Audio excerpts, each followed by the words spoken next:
thing live. But outside so of that, it's great. the internet can hear you guys now. They can see me.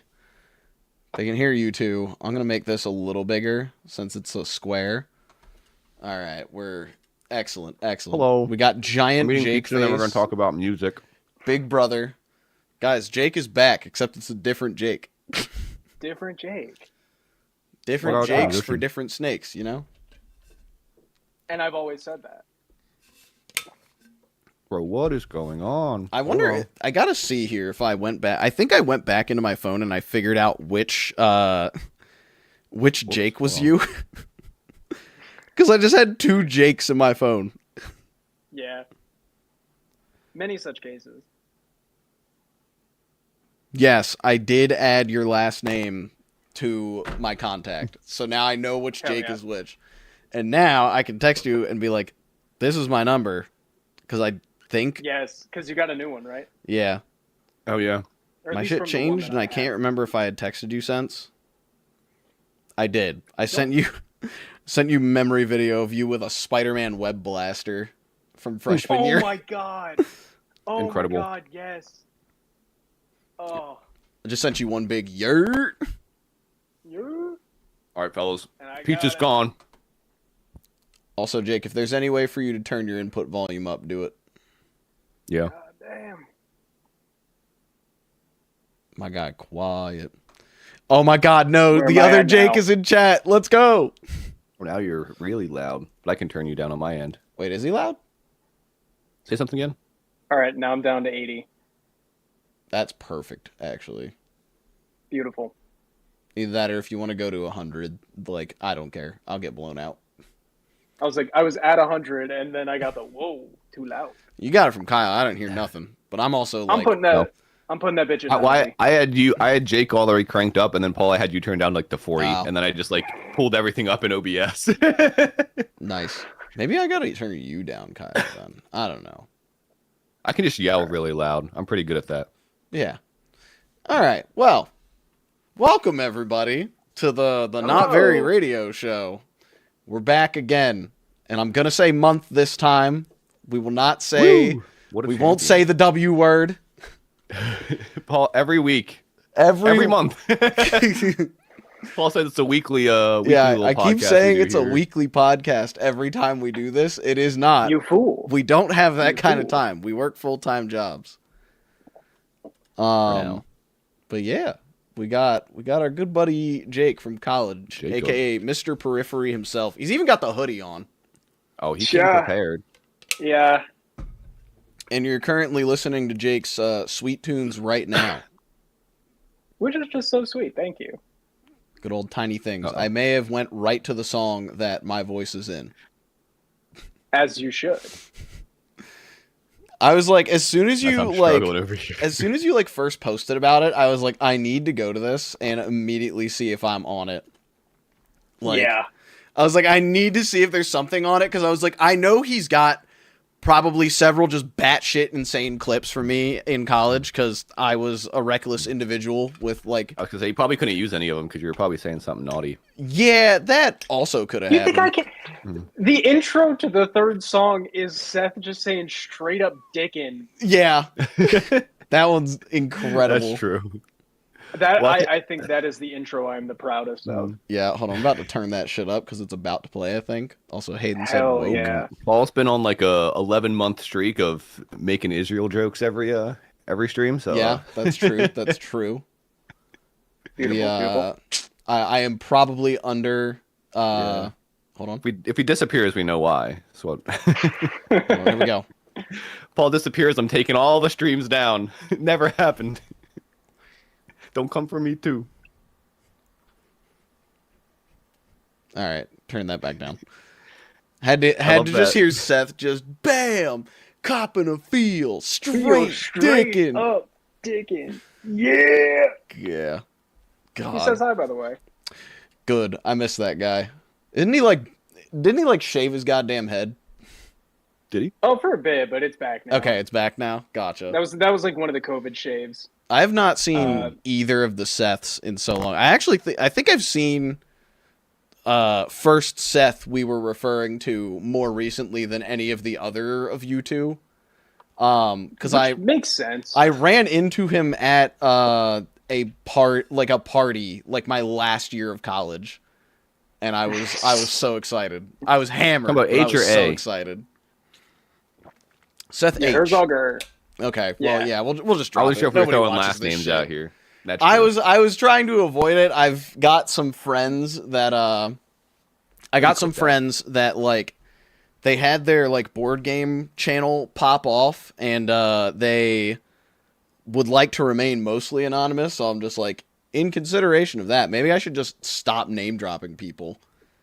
That's fair. But then I go less- and talk about like hyper specific Harford County restaurants, and I'm just like, well, the jig Well, is there up. it is. The radio. We went Yeah. on a whole tangent about all the different radio We stations. did go on a Smug.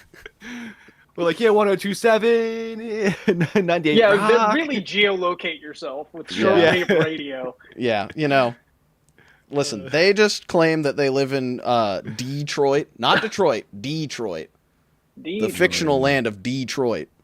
Right. D-Detroit. That's where you Yeah. can become human. But So yeah. I've heard. Yeah, I played. I think I played like. I think Jesse and I played maybe like 2 hours of that game, and then we did not go back. Sadly. Oh my It's fair. god, there's a cat behind you. Behind who? You. Me? Yeah. Where's? Oh shit! Hey Dorian, what's up? He's posted. Oh shit! Scoping out the land. Yeah. All right. Well. Chat. Yeah, we ready to get started? Yeah, I'm ready to get Yeah. started. This past month, we have listened to 9 albums. Happy to report, they're all good this time. We're now 2 months in a row of only good albums listened to. Oh, timeout from Kyle. You're telling me there was 9? Yeah. Thought there was 8. Which one did? Okay, I'm gonna flash my screen real quick. Which one didn't you listen to? The CD looking one. I thought we weren't doing that Oh, one. come on! I thought that was like an EP or something. All right. So It kinda- yeah, Putting the all cap right. on. Putting the cap on. Yep. It is an EP. I do think it is required listening only because this was in the history of the band. I'm just going to get this out of the way now. History of Periphery. Periphery 1 is all Misha Mansour's like demos that were then turned into songs. Were never written for a vocalist. Had a different vocalist than Spencer. He then came on, but they also had a different guitar player and a different bass player. Yep. So the bass player and the other guitar player left for P2. That's when they brought on Mark, and that's when they brought on Nolly. P2 was still mostly Misha, a little bit of Mark. They hadn't quite found their sound yet. After Periphery 2, they were like, okay, we need to pause and figure out what our writing style is. So that like CD-looking EP is 7 songs that they chose a musical motif that they would all write around, but each member of the band wrote one song. So it's them being like, this is our style as individual members. So that way, moving forward, you hear them and like, once you hear like Pale Aura, that's the one that Mark wrote, you can pick a Mark song out any day of the week. Interesting. But it's like, this is like to get an idea of like whose style is what do they like to write? And then moving forward, like you can hear that pop up all over the fucking place. Okay. See, I thought in the Instagram post that we made, or Yo, thank you, said, I thought you CC. guys Oh, said Gracie says there was hi. only Fuck 8. yeah. Also, to be fair, we go from Periphery 1 to Periphery 2. That was kind of the way I looked at it. I was like, Yeah. what is this, Lion King 2.5 or something? Yeah. Kinda, yeah. But And it's then you get in the weeds of, is Juggernaut 1 album or is it 2 albums? oh, that was such a that Was was that my the Alpha hardest Omega? part of ranking. Is Yeah. I'm just like, can I even do the? Hold on. Yeah, I gotta be Fucking honest, they're kind of just interchangeable for me. Linkin Park Jake Yeah. sent me a text that starts with "You cannot say this right now," and I'm just like, oh, cool. I'm not even gonna look at it. Let me see here. Well, now you have to tell us what it is. No, don't think I have to do that. But like, what if I ask really nice? Really? Yeah. Pretty please. You know what? I'm gonna stick to my guns here and stick with my pre-ranking. I think I agree with this mostly. I had to look at those again. Yeah, Juggernaut was the hardest one because it's like, can I even separate these? I have like my personal preference of like which one I listen to the most. But Yeah. to me, they are still like one cohesive album. Yeah, it's such a. Did Omega come first? 'Cause that's how it's listed on Apple No, Music. it's Alpha first. No, I was gonna say that doesn't feel right. Yeah, No, it's not right. And I'm glad it's listed that way on Apple Music too, because it's listed that way on Spotify. yeah. Apple's all over the place. That was the only I think issue I've ever seen on Apple. I'm pretty happy with my Switch. Oh yeah. Okay, I'm allowed to tell you guys after the show concludes and we are no longer live, but it's some cool stuff. All right, let's wrap this up. It's then. good Thank stuff. you guys so much for tuning in. We'll see you guys next time. It's not Linkin Park Jake talking shit. It is good things. Okay. Yeah, I did a good listen through of all of Juggernaut. Actually, I'm gonna change one thing, but I know what it is. Driving to New Jersey this weekend to go to the beach with my fiance's family. I got to finally like sit down and listen to all of Juggernaut all the way through, just absolutely blasting that stuff on the way there, and like it works so much better when you listen to it all the way through, which I don't think I've ever done in all my years of listening to this band since Jake showed me them. So anyways, I've got Topsters up. I can send you this link, Jake, so you can pull it up if you want to keep track. But if you want to just throw your face there and have your list, that's cool too. Oh wait, we just jumped right into Periphery. We didn't do our pitches. You're really commanding the scene here, Paul, and you're kind of dropping the ball. Yeah, you know. You're asking like Mr. cannot focus on like one thing for too long to lead the charge here. That's fair. Who do we want to start? Yeah. Anybody want to start with the pitch? What's an album we all want to bring to the table? Mine is not like a recent one. What I've been listening to is super recent. Oh yeah. So the other album I've had in heavy rotation is Pliny's newest album. If y'all are familiar with Pliny. Name sounds familiar. I know him. I don't think I've ever like dug in. He's a Australian instrumental prog artist. An unnamed. This is actually his. I have his. Oh yeah, I was literally. Guitar. Hold on. Let me click over to Spotify. I was just looking at that thing on the artist page. This is his There he sick. is. That rules. That rules hard. But yeah, he has an album out called An Unnameable Desire that is absolutely fantastic. I'll have to give that a listen. It's instrumental, yeah? Yeah. Okay. He's someone that I would describe as like up until this album, this man has never known how to write an angry song. This man makes prog metal, but it's just like joyful.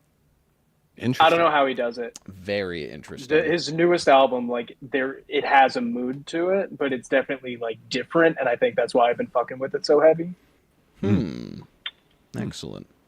Yeah, my buddy Hayden says, you know ball for knowing Pliny. I'm sure Hayden has also tried to get me to listen to Pliny plenty of times. That boy does love his prog. Dude. And now you have to. And he opens up the like rabbit hole of like who's doing crazy shit. Like if you fuck with Pliny, another more throwing some more ball out there. You'll fuck with David Maximicic. You'll fuck with Jakub Zetecki. A lot of like other instrumental guys, but you might know from back in college David Maximicic because he had a side project called Destiny Potato. If you remember that. Those words together sound very familiar. That shit's pretty good. I'm also seeing bits of the chat. Olivia kind of fell off a bit for Intervals. Have you heard their new song? Polyphia. I haven't heard anything from them actually recently. I kind of forgot about them for a while. I liked some like their early stuff when they first started popping off, and then I don't know, like their next album, I was just like, yeah. I haven't listened to anything since that album that had Goat on it, and I loved that album. And then I just I think that was proceeded the to last not one. listen to anything after it. I think there was like 2 or 3 songs that I really liked on that one, and then whatever came out after that, I was just like, I mean, it's good, but nothing as like felt as memorable as like the prior. That's fair. Yeah. All right, Kyle, you want to go next, or should I? I do mean, have it pulled up. I'll go next because All right. we all know what I'm going to be saying here. And that's this new Olivia Rodrigo album, You Seem Pretty Sad for a Girl So in Love.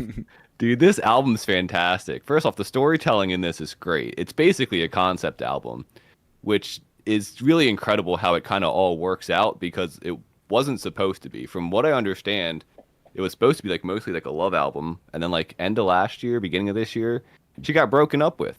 So then like in the last like I guess 3 months or however long, she basically just like wrote a couple extra songs, and like you get this really interesting thing where you have like all of these love songs, and then all of a sudden like by the end, of course, like she's broken up with, but like you can kind of see in the love songs at the front like the cracks and what's going to happen, like how invested she is in the relationship, that she's not allowing like herself to be like her own person, like the need to have like another person, like the codependency. And then like as you get towards the end, like there's a lot of lyrics that kind of like tie together, and it's really neat. Also, there's a Robert Smith feature from The Cure. Yeah, Interesting. I like that. But That's not a pull I would have expected. Listen, I'm Kyle, just a sucker for Olivia Kyle's Rodrigo. Mr. all over the place. Yeah, The things this man has shown me have blown my mind in many, many various ways. yeah. I gotta say now I'm though, trying to think. I did, Kyle, I did listen to that Halsey album that other Jake suggested. It is fucking incredible. I forgot to get back to it. It is So it's been a incredible. while. I listened to that immediately after the Juggernaut listening, and I was like, what the fuck? Why is it so good? I'm going to make a very bold claim. I think it's her Folie à Deux, because apparently her fans fucking hate it. Oh, really? But it is definitely an album about, like, I do not want to do this shit anymore. I cannot do this shit anymore. And, like, it's...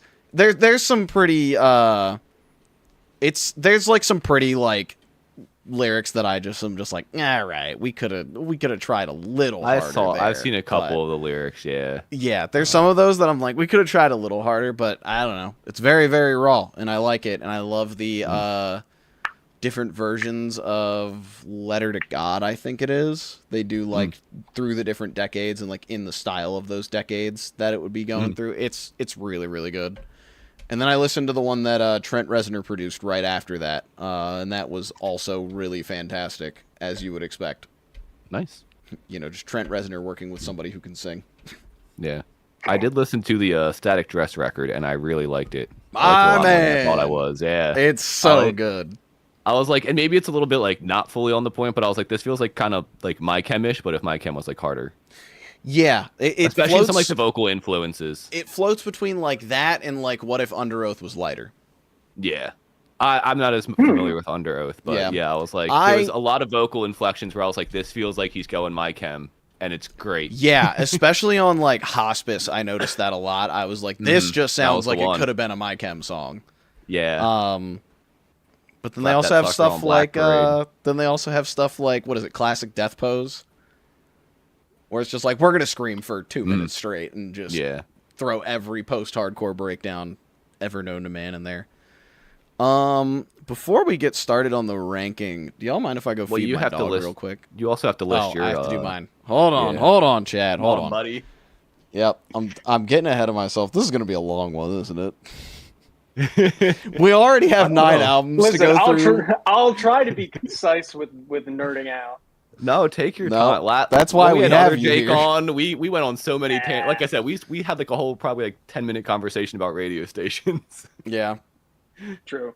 All right. Also, did you send a link to the thing? Nope. I think I stopped halfway through doing it.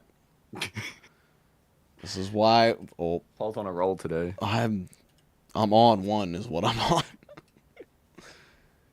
How do I even message you? There we go. Message. All right, there is the Topsters link. That will get you to where you can make your little your list if you want to have it. I clicked away. All right, my pick is the new album that came out this year, like real early this year, from a band that we just played with up in Scranton 2 weeks ago. And that is Past Futures from Toothless. It's not fucking showing up. Yes, it is. I have shit blocking it. Hold on. Past what? Past Futures by Toothless. There we go. I gotta move myself back to the right side. And I'm actually, hold on. We're gonna grab the Kyle stream again and shrink. There we go. There we go. Yeah, Past Futures by Toothless. If you like Every Time I Die, this sounds like, very early Every Time I Die. I'm very excited to see what these guys continue doing. This album's just a really, really good listen. And they were some of the coolest dudes that we have ever hung out with. We were immediately leaving that gig just like, we need to do a run with them so badly. Like, it was so bad that me and my vocalist stayed in the parking lot, like, talking to them maybe an hour after show ended. And, like, mind you, we were playing Scranton. We had, like, a 3-hour drive back. It hit, like, 1:30 in the morning, and we were just like, all right, we hate to do this. We have to cut this off because we need to go home. Damn. But they were so sick. Like, they played, like, one chord, and I heard their vocalist scream once, and I was like, oh, I'm going to love this.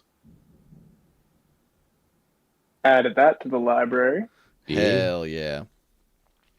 All right, before we go any further, I need to go feed your dog. Yeah, I gotta go feed my dog, and I need to check if what I heard was him falling or thunder upstairs. Because I just heard some kind of rumble. Very little dog. Can't imagine it making that much noise. I can't either, but I'm pretty sure it was thunder. I'm sure it's raining outside. All right, I'll be right back. Okay. Word. When he comes back, power's going. No, Jake. I hope not. So how have you been? I've been all right. That's good. Just fiddling around. I've recently, I say recently, it's in the last like year or so, been roasting coffee for a place called Aveley Farms Coffee Roasters over in Timonium. Oh, that's like 10 minutes from me. Yeah, it's also a brewery, right? No shit. Yeah. Yeah. I've been there a couple Dude, times. come on in. Yeah. I haven't been there in a while, but I've been there a couple times and I really like it. Yeah, I'm so when you walk in and you look like directly into the back, there's like that little like bench or like bar seating kind of with like the plexiglass window. Like I'm just on the other side of that big blue oven all the time. Okay. Really? Dude, next time you're in, just get my attention or like shoot me a message or something. I can, for friends and people I know, I should specify. I can get free coffee. Ooh. So I can treat you to a little something. All right. Well, I'll swing by sometime soon. Yeah, please do. But yeah, that's been like the majority of the last year or so on that front, and trying to work on more music. Obviously I had like the EP out last year. Yeah. And I'm picking away at a few things right now, and I am recording my friend Phoebe's music, which has been really fun. Because I've never worked with anyone other than myself before, and I've also never worked with someone who isn't making metal and is all acoustic, like bluegrass folk, like indie folk. And it's really fun, and she's an incredible songwriter. Like I'm really excited to like get this stuff out. But that's been like the last year and some change. This is like the other prior to that, it's just been like a lot of like post-COVID chaos, trying to like figure out what I want to be spending my time doing. So it's like the last year and a half, 2 years have kind of been like, okay, I'm kind of like settled now. I can like dig into stuff. Yeah. It's crazy how long like the after effects of COVID just kind of like hit for a lot of people. Like I was like very fortunate, and like I had a secure job, and then a year ago I was able to get a civilian government job down in Hanover, Maryland. But like if it wasn't for that, like, who knows? I'm like, I don't know where I'd be right now because I graduated Yeah. winter of 2019. So, and I only really got that job because my brother's now wife, like her dad worked there, and like he was like the Okay. boss basically. So I was like, I basically got a foot in the door, and I was like, Yeah. thank goodness, because I had a mass comm degree, so I'm like applying like television studios and Mhm. anything else I could find. It's like no one's hiring right now. Yeah. No, I like right after graduating, I don't know if you ever meet our friend Kelly? Probably not. um, Like while we were at Towson, she was like I kind of around freshman year. I think a couple times she has bangs or had bangs at least. Yeah, Yeah. yeah. Um, we she moved to New York Okay. because she throughout the rest of her time like in college was always either abroad or Mm-hmm. working and just kind of getting credit for it. Mm-hmm. So like right after graduation, her and a friend were looking for a roommate, and I was like, I don't really like New York, but I just got a theater degree for some reason, so I might as well Yeah. give it a shot. And then I Mm. realized in 2 months I fucking hate New York. I did Yeah. not like living there, so I moved back and Okay. kind of like let myself crash out for a moment, and Mm. then I was like, all right, time to pick myself back up. And then COVID hit, so I went Oh, into COVID with like absolutely nothing, that sucks. and it took forever to figure out like what I want to do. Like I Mm. worked at Starbucks for a minute. I like helped my mom's now like ex Mm. with his job. He did like home theater installation, so like kind of helped Okay. with that for a bit. Mm. Um, I actually wrote. I did like freelancing for Screen Rant for a while. Mm. Oh, really? Oh, That's oh, cool. oh God! Here's here's the guy. Hi. Um, but yeah, I was covering games for them, which was like fun for a minute. It was mostly when I Mm. started being able to do reviews. Mm. But that did not pay well at all. Come Yeah, I on. can imagine. I hear And it's like 10 cents. Well, I know some websites it's like 10 cents a click or something like that. Or All like right. maybe I mean, less. I don't know. it's like that, and then they would do like 25 an article, but it Oh, would okay. take like 6 hours to write an Yeah. article. Mm. Or in my case, when doing reviews, I'm You got to diving play in the for whole at game least first. 20 hours, Mm, and Mm. I'm getting $1 an hour. Yeah. And it's Jesus. like, yeah, that's probably why all those like so many of those like gaming review companies like IGN have like terrible reviews. It's because like, well, do I want to sit there for 20 hours and play a whole game just to then get $1 out of it? So they Dude, probably just play very sincerely, yeah. Unless it's Yeah. a game that like my best review I think was Alan Wake 2, and it was the first Mm, like Ooh. AAA game they let me do. mm, And I did blast through that shit and I was so proud of it, but there's so many games on there that I was like I got halfway through and I was like I have to get it out at this embargo, but I don't like this. mm. Or I'm not Mm, getting it or it's not clicking. Yeah. Um but before we jump in, writing for Screen Rant did give me my first taste of like internet infamy in a micro Oh community. no. oh no. So I got you can look and this is still up. It's very I love it. Mhm, I one of the filler articles that I picked for a quota, like there would be a bunch of article like options that editors would make that you can kind of just pick. mhm. And the one that I picked was the Batman. It was like Batman Arkham costume design or character design has aged poorly or something like that. Mhm. And it was mostly just me talking about like when's the last time y'all looked at the proportions of Batman in that game? His mouth is fucking weird. Mhm. Uh, but I made the mistake of Oh saying the man, there male it is. gaze. Oh Yeah, no. I made the mistake of bringing up the male gaze in this. So on r/Arkham, Oh uh, no. they got a hold of it, and there's like a 700 like comment thread of people just absolutely hating me. Good It was lord. I got and I found out about it because some dude from Australia messaged me on LinkedIn to tell me that I was like a soy boy. That's It was Incredible. incredible.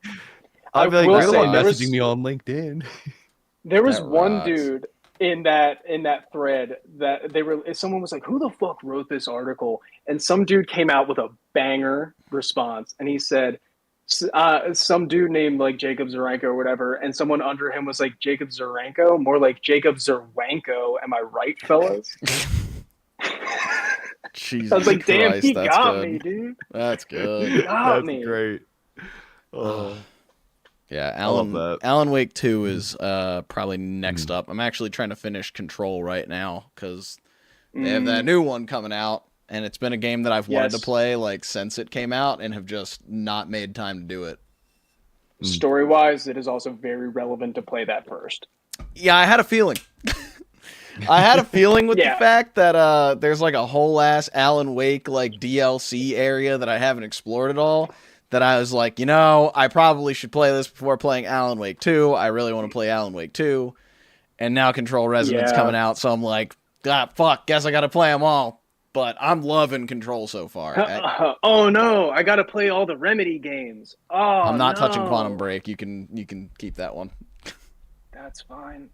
That's fine. It's one of those that I'm We like, don't this talk was, about Quantum Break. it was such a novel idea, but It I don't was. think anybody wants to watch a full like 45-minute TV show episode in between segments of gameplay. It was such a fun idea in concept, but in practice, I just think it yeah. It's Quantum Break. Is that Quantum the Break. playable movie? No, that would be Until Dawn, Yeah. which And great Detroit playable Become movie. Human. And Detroit Become Human and Heavy Rain. And most games nowadays. Yeah, fucking yeah. Yeah. All right.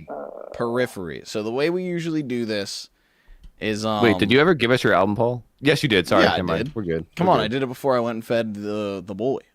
That was 10 minutes ago. I have a brain that That's- only remembers things 2 minutes ago. That's fair. That's fair. All right. So the way we usually do this is we will go from least favorite to favorite.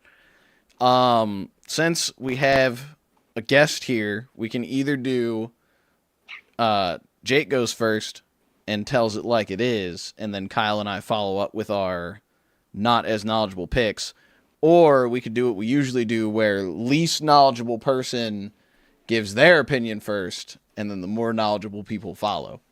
And what we'll do is we'll say, like, whoever goes first will say, I have this album in, like, this spot, so, like, it would be number 9.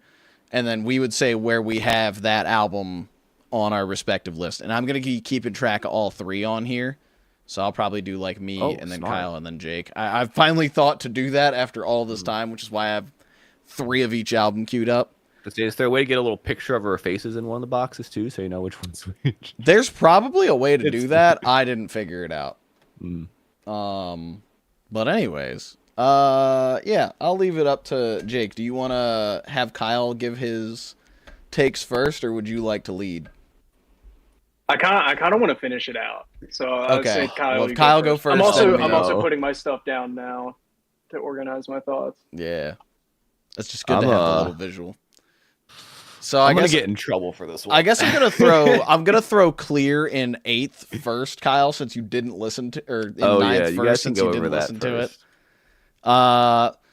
Where did I have Clear? That's a good question. I had Clear at 7, so just 2 Okay. above that. Jake, where'd you have that Okay. guy at? Clear. I'm looking at him right now. I'm putting Clear at.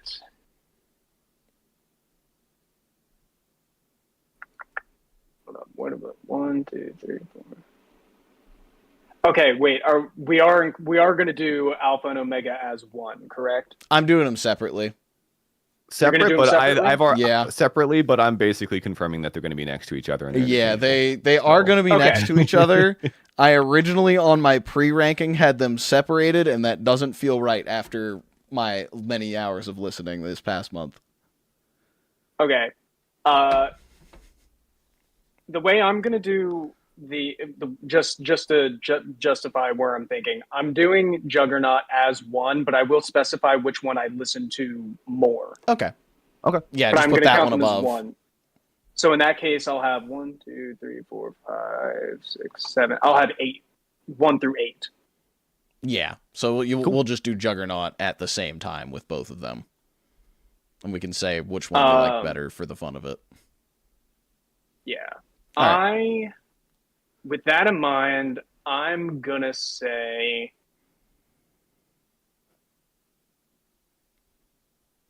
uh and so 8 would be the least like Yeah. of them. 8th would be your Yeah. least favorite. Bottom. I'm putting it at 5. 5. Okay. Ooh, all right, all right. That makes me feel a little worse about. Paul put 7. I was like, all right, I don't feel too bad not listening to a 7. Listen, But my big thing, all right, I'll start off. My big thing with Clear is that like we said, it is an EP. It's an awesome EP, but it, you Yeah. know, it leaves me wanting more. It leaves me wanting more from that god damn it, I'm fucking everything up. It leaves me wanting more from like the stuff that's going on here. I like that everybody got to write a song. That part of it is really cool. It's got some really, really good ones like Feed the Ground and Parade of Ashes. But there is also, and we'll find this as we go on, there's a lot of like, I am just not the biggest fan of like instrumental music in general. So when there's like a couple of tracks of that here, it does like not do it for me as much as like some of the other stuff that comes. But like overall, it's real damn good. And again, like Feed the Ground and Parade of Ashes, I don't know if I added them to my like regular like metal playlist, but I need to. Yeah.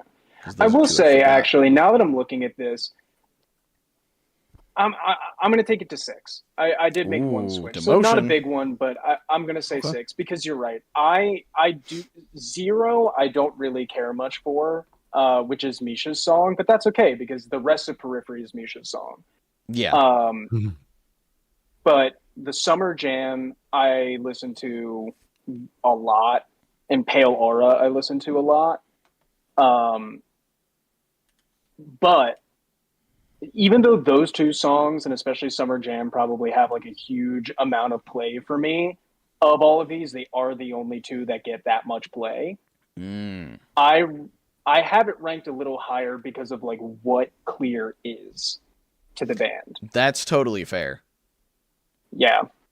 It being this like here is us just outlining what each of us sounds like. We are like setting the stage for this band. The members are locked in. We're not changing. We need to know what we sound like together. Here's our styles, and here's how it blends.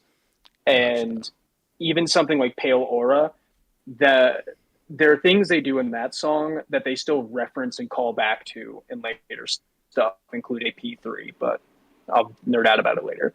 I was gonna say I noticed that like finally doing this listening all together, they do just kind of reference some certain parts of certain songs or like expand upon like something that was such a small part of one song into like a full ass song. But we'll have to talk about that when we get to those two respective albums. I only noticed it one time, but as soon as I noticed it, I was like, wait a goddamn minute. I will say that I'll wait. I'm not Yeah. going to get ahead of myself. Who did each song? So you said Zero was Misha, Pale Aura was Mark. Yeah, so Overture is just the motif that they're Yeah. all playing within, right? Mhm. Summer Jam is Jake. Okay. One of the guitar players, John Petrucci's nephew. I was about to say Fun John fact. Petrucci's nephew. Yeah. Feed the Ground is drummer Matt. That makes sense. Still based in Baltimore. Love Yep. that guy. Yeah, my drummer Zero is is Misha. I'll say my drummer for Bedroom Floor is very good friends with Matt. Like Matt actually gave him a copy of Pale White Dot like a week early on vinyl, Oh, and he was like, "Yo, you want to come over and listen to it?" And the rest of like all of the band was just busy that week, sadly. damn. Yeah, I my friend Kevin. Yep. If you remember, Kevin is also one of his old students. Yep. And it's like really good friends with him. But anyway, Zero's Misha, Parade of Ashes is Spencer, and Ah, Extraneous is Nolly. gotcha. Which also, fun fact, their bass player's name is Adam Nolly Getgood. Mm-hmm.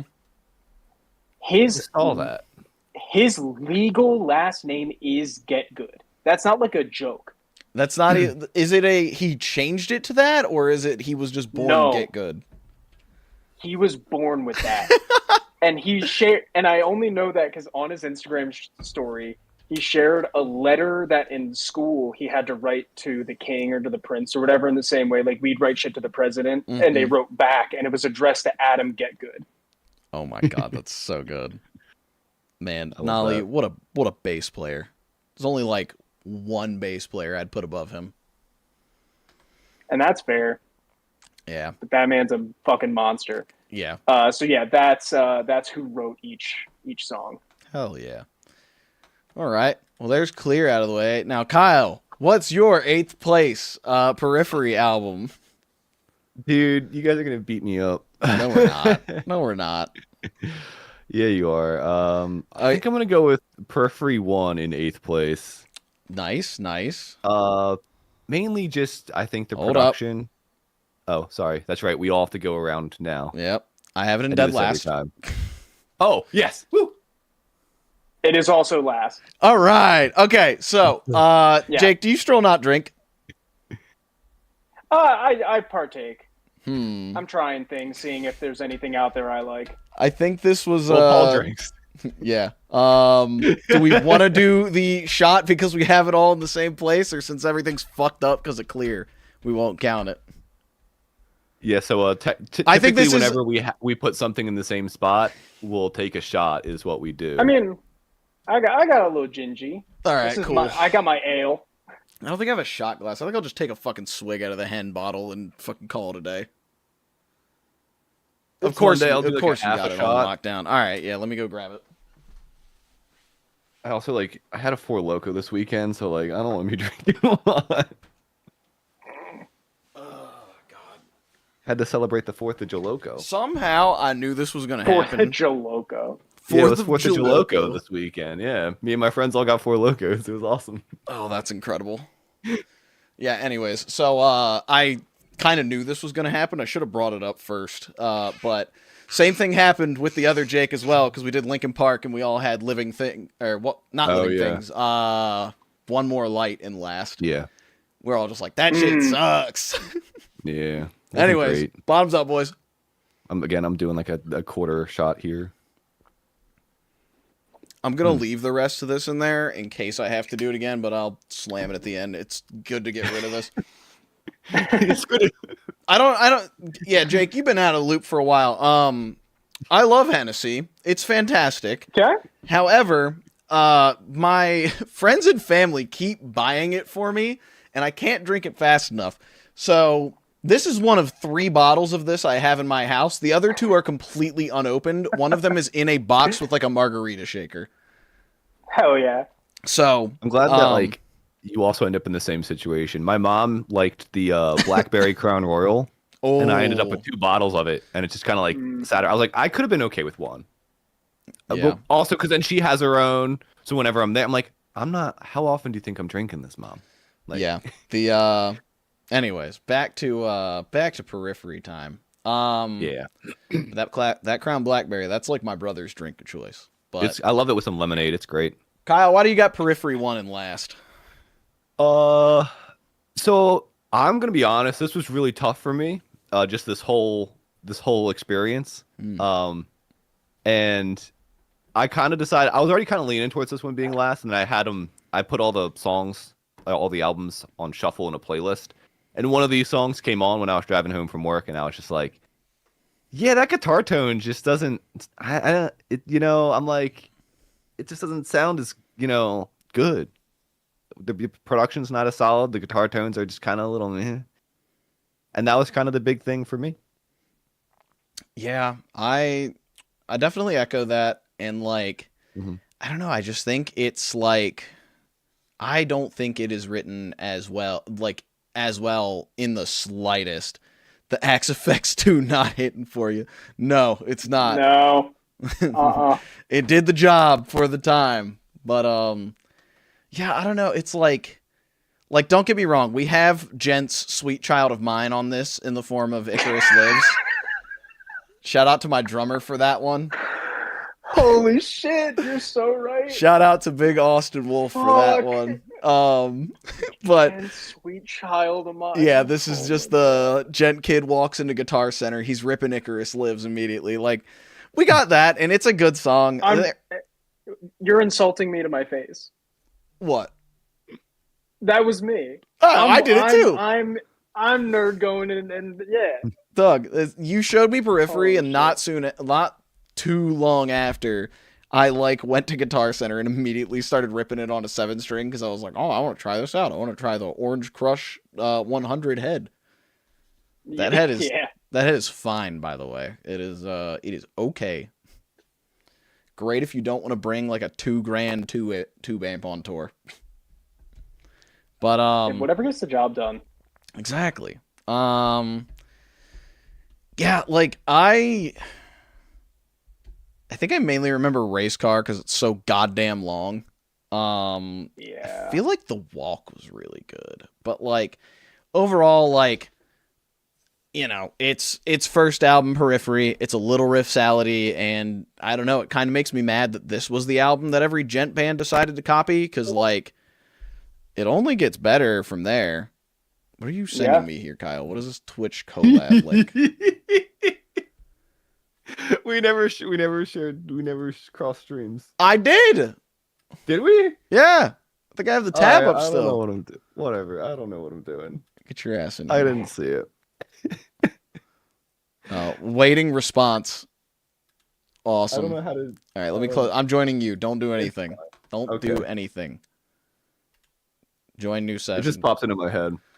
Oh my god. All right, there we go. I'm in now, I think. All right. Sorry. Shared chat is on. Awesome. I'm going to move that over. Oh my god. Anyways, yeah, Jake, what do you got? Yeah, no, I agree with all of that. I think it has charm for what it was at the time. And at the time it was very influential because like Misha was kind of the first guy to have that many fucking demos ready for that, like the rise of the bedroom producer. Yeah. Like Pliny, like who I mentioned earlier, was similar. Like around, he got started around like 2013, but the like I think P1's what, like 2010. Like what they were doing at the time was impressive, and even in high school, it was still impressive. But going back and listening to it, I was like, oh, yeah, it's riff salad. It sounds rough. But there's still some fucking bangers in there. Like all new materials, light jetpacks was yes. Yeah. Even letter experiment. Like I go back to those fairly regularly. I forgot that butter snips is just fun. Like it's just dumb. But it was like this is clearly like a guy having fun, and then a band having fun. And that's cool, but it kind of sounds like shit. Yeah. I this, funny enough, was the only one I hadn't really listened to before this month. Like, I had heard Icarus Lives, obviously, and I think I had heard some of these other songs at one point, but I don't think I had ever sat down and listened to Periphery 1 all the way through before this month. Yeah. I mean, it's also fun crossover things. He's not credited in this, but a big person that helped Misha like develop a lot of these demos was Tosin Abasi, because they started to become friends around this time, and it was right after this came out that the Animals as Leaders put their first album out because Misha produced it. Nice. Interesting. Yeah, I think I remember like Tosin was in a band with like the owner of Sumerian Records or something. I figure that's probably how that connection came around, and then No, it was just online forums. Really? They just were like really active on there. Yeah. I was like, Kyle, what did you do? I saw everything go great. Oh, I don't know. But I also heard if you play the song Race Car backwards, it sounds exactly the same. Yep. Whoa. That's true. That's true. Holy shit. That's all I got. I'm not gonna do it, but I believe. Yeah, I'm not gonna do all that, but all right. Kyle? What do you got next? What's your number 7? Oof. Once again, so my number 7, I think's got to be the Gent Is Not a Genre album. Okay. I also have that next. Oh. No shot. Am no I based? shot. Dog, take a shot. Oh, let's go! Where'd I put it? brother? Where's the hen? Ah! Y'all gonna make me open another fucking bottle. This is, well, backwash. This is with 3 people. This is crazy.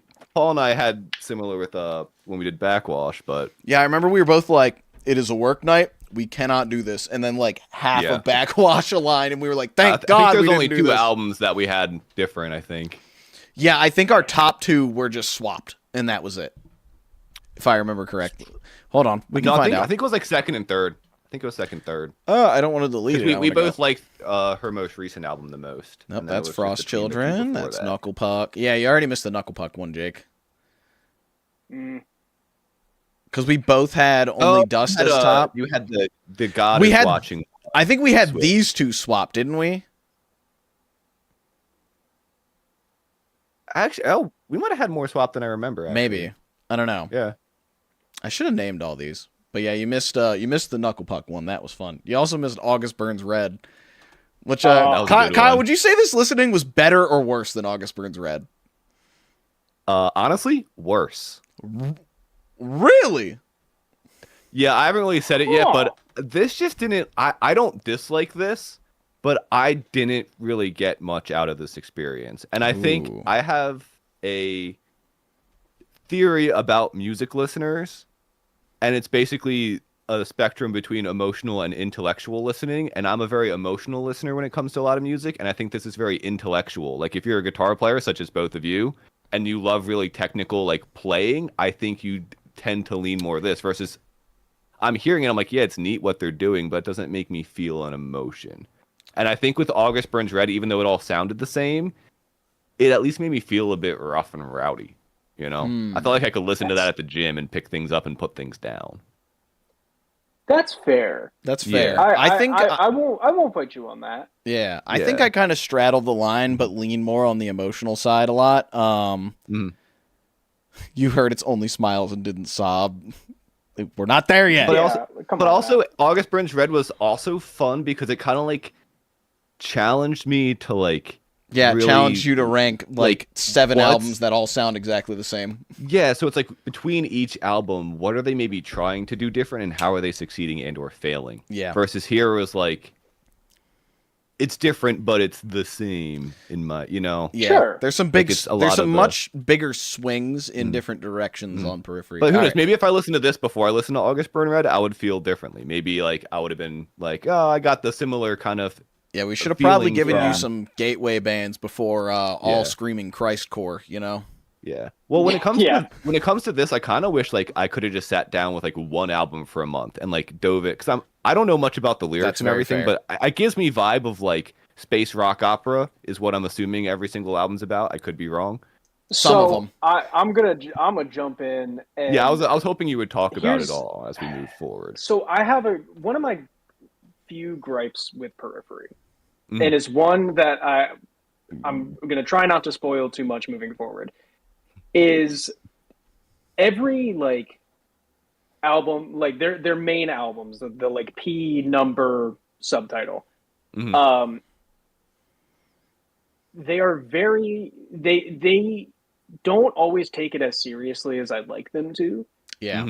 Mhm. Which is something I'll comment more on. I mean, this album name in general. whenever we get to P4 and to Pale White Dot and Juggernaut. Like those are all standouts for my feelings about that. But like Mhm. in general, they don't always have like connected themes. They're just kind of writing about stuff or like vague feelings. Mm-hmm.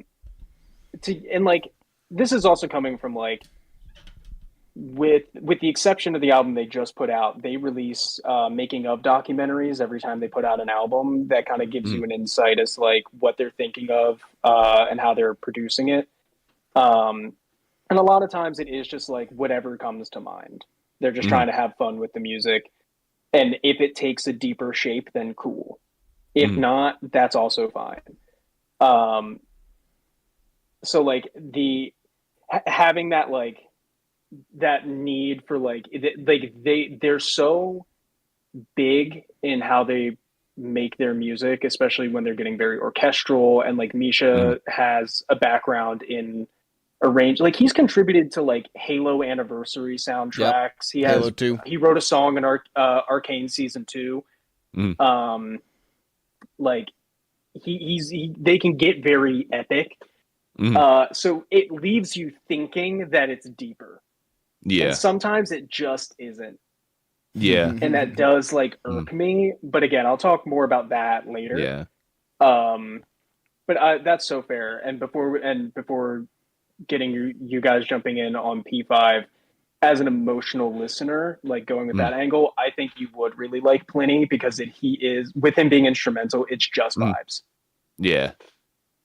Yeah, I'm looking forward to listening to Pliny because I do like some instrumental stuff from time to time. So, I like some technical stuff, but I think like I have to feel invested. Like I have to have that emotional investment first. Like I think, and that's why I said like if we picked one album and I sat down and looked into the lyrics and like maybe even pulled up some like guitar notation and stuff, and was like, oh, that's kind of, like I'd have a greater appreciation for it, you know. Versus, and that I think is what this is for me. It's like this is like guitar nerd, and I don't mean this in a derogatory way by any means, but like it's kind of like guitar nerd music. Like if you're really into guitar, no, and like that's exactly what it is. Like this is what you get a nerd out about, which is awesome. It's just not, you know, I'm not as educated on the guitar nerd stuff, unfortunately. I'd like to be as good to play this stuff. Well, hey, what? Give me your P5 thoughts. Yeah. I'm curious where you guys are at. Yeah, this was actually I think the first album I listened to because I listened to this when it came out, and I remember I just kind of felt apathetic. So when I came back, this was your first Periphery. That's crazy. I probably heard maybe like a thing or two here or there, like maybe in college around you guys. I'm not sure. You definitely heard like a song or two if Jake and I were ever in a room together. Yeah. I remember it came out and I was like, oh, this is that band that Jake from college liked. I should check it out. But I think with this one, a lot of it was just, again, it goes back to like the emotion, and it was very loud. And I didn't feel like, I always look back to like Knocked Loose's most recent record as like a great example of something that just sounds like loud and hellish and crazy, and I feel it. And this was just like, it felt like it was kind of loud for being loud. And I was like, I think we could have like pulled it back. Because it's loud, but I'm not feeling angry. I'm not wanting to throw fists. There's maybe a couple times. But like, and also I think the effect of, which I have problems with like a handful of metal for doing this, which is just like, if you're at 100% all the time, then you don't really, you can't go up anymore, you know? And I think this album kind of fell into that here and there, where it was like, wow, we're really loud and brooding, but like it feels like we're moving, and now all of a sudden we're down, and I feel like we should have been less loud there and then got louder later on, you know? Yeah. Just to feel it a bit more. And that was kind of why I think I put it here mainly, is just for like those reasons. Yeah. Yeah, I feel a lot of that same stuff as you were saying, Kyle. I think the biggest thing for me is like, I look at this one and I'm like, yeah, technically they're all good songs. Like they're, you know, they what are. Song is not technically good though by them? Yeah, that's fair. Like I look at it and I'm just like, these are all. I have answers to that question. Oh, really? Okay. Yeah. Just like I look at it, I'm like, I look at this album and I'm like, I don't fucking care, man. Like I listened to it all the way through and I'm just like, yeah, Wildfire, woo. I don't fucking care. Like, I think that's the biggest thing I can say about this one is, like, it doesn't have the things that, like, genuinely irk me about Periphery 1, but it's so goddamn boring. Other than Silhouette. I like Silhouette a lot, and I think that is the one song on this album that I think is redeemable. And it's the only song where they're not playing fucking guitars, which is goddamn hilarious. This is incredible. How we've all arrived here with such different reasons. Silhouette sounds so familiar, and I have an opinion on it. I just don't remember what it sounds like. We slow in the afterglow. With the fucking, it's just all electronics. I love that song. It's so funny, but I hate it. Oh, really? I really don't like it. That's my bad song. I mean, I don't know. I think that's a pretty great song. I think you would like Spencer's side project. The super King emo vocals. Oh yeah, probably. King Mothership does some of that. That like Silhouette is a Spencer song. Mm-hmm. Yeah, that makes sense. Oh, there he is. Yeah. I also love that he's just a fuck boy. Yeah, Look at 100%. That's a He wears douche. jumpsuits. He wears like suede jumpsuits. It's awesome. Mm. Yeah, this I really loved Wildfire when they dropped the single. I was meh on Atropos and Zagreus when they dropped those. Here's my I agree with both of you that this was boring. And this was in one ear and out the other. Yeah. I have listened to this album in full 3 times in the last like since you asked me to do this, and I could not tell you how Dying Star went. Oh yeah, no, I couldn't either. Forgot about how it happened. But Wildfire, and weirdly enough, in the last couple of years, Draco Gross grew on me.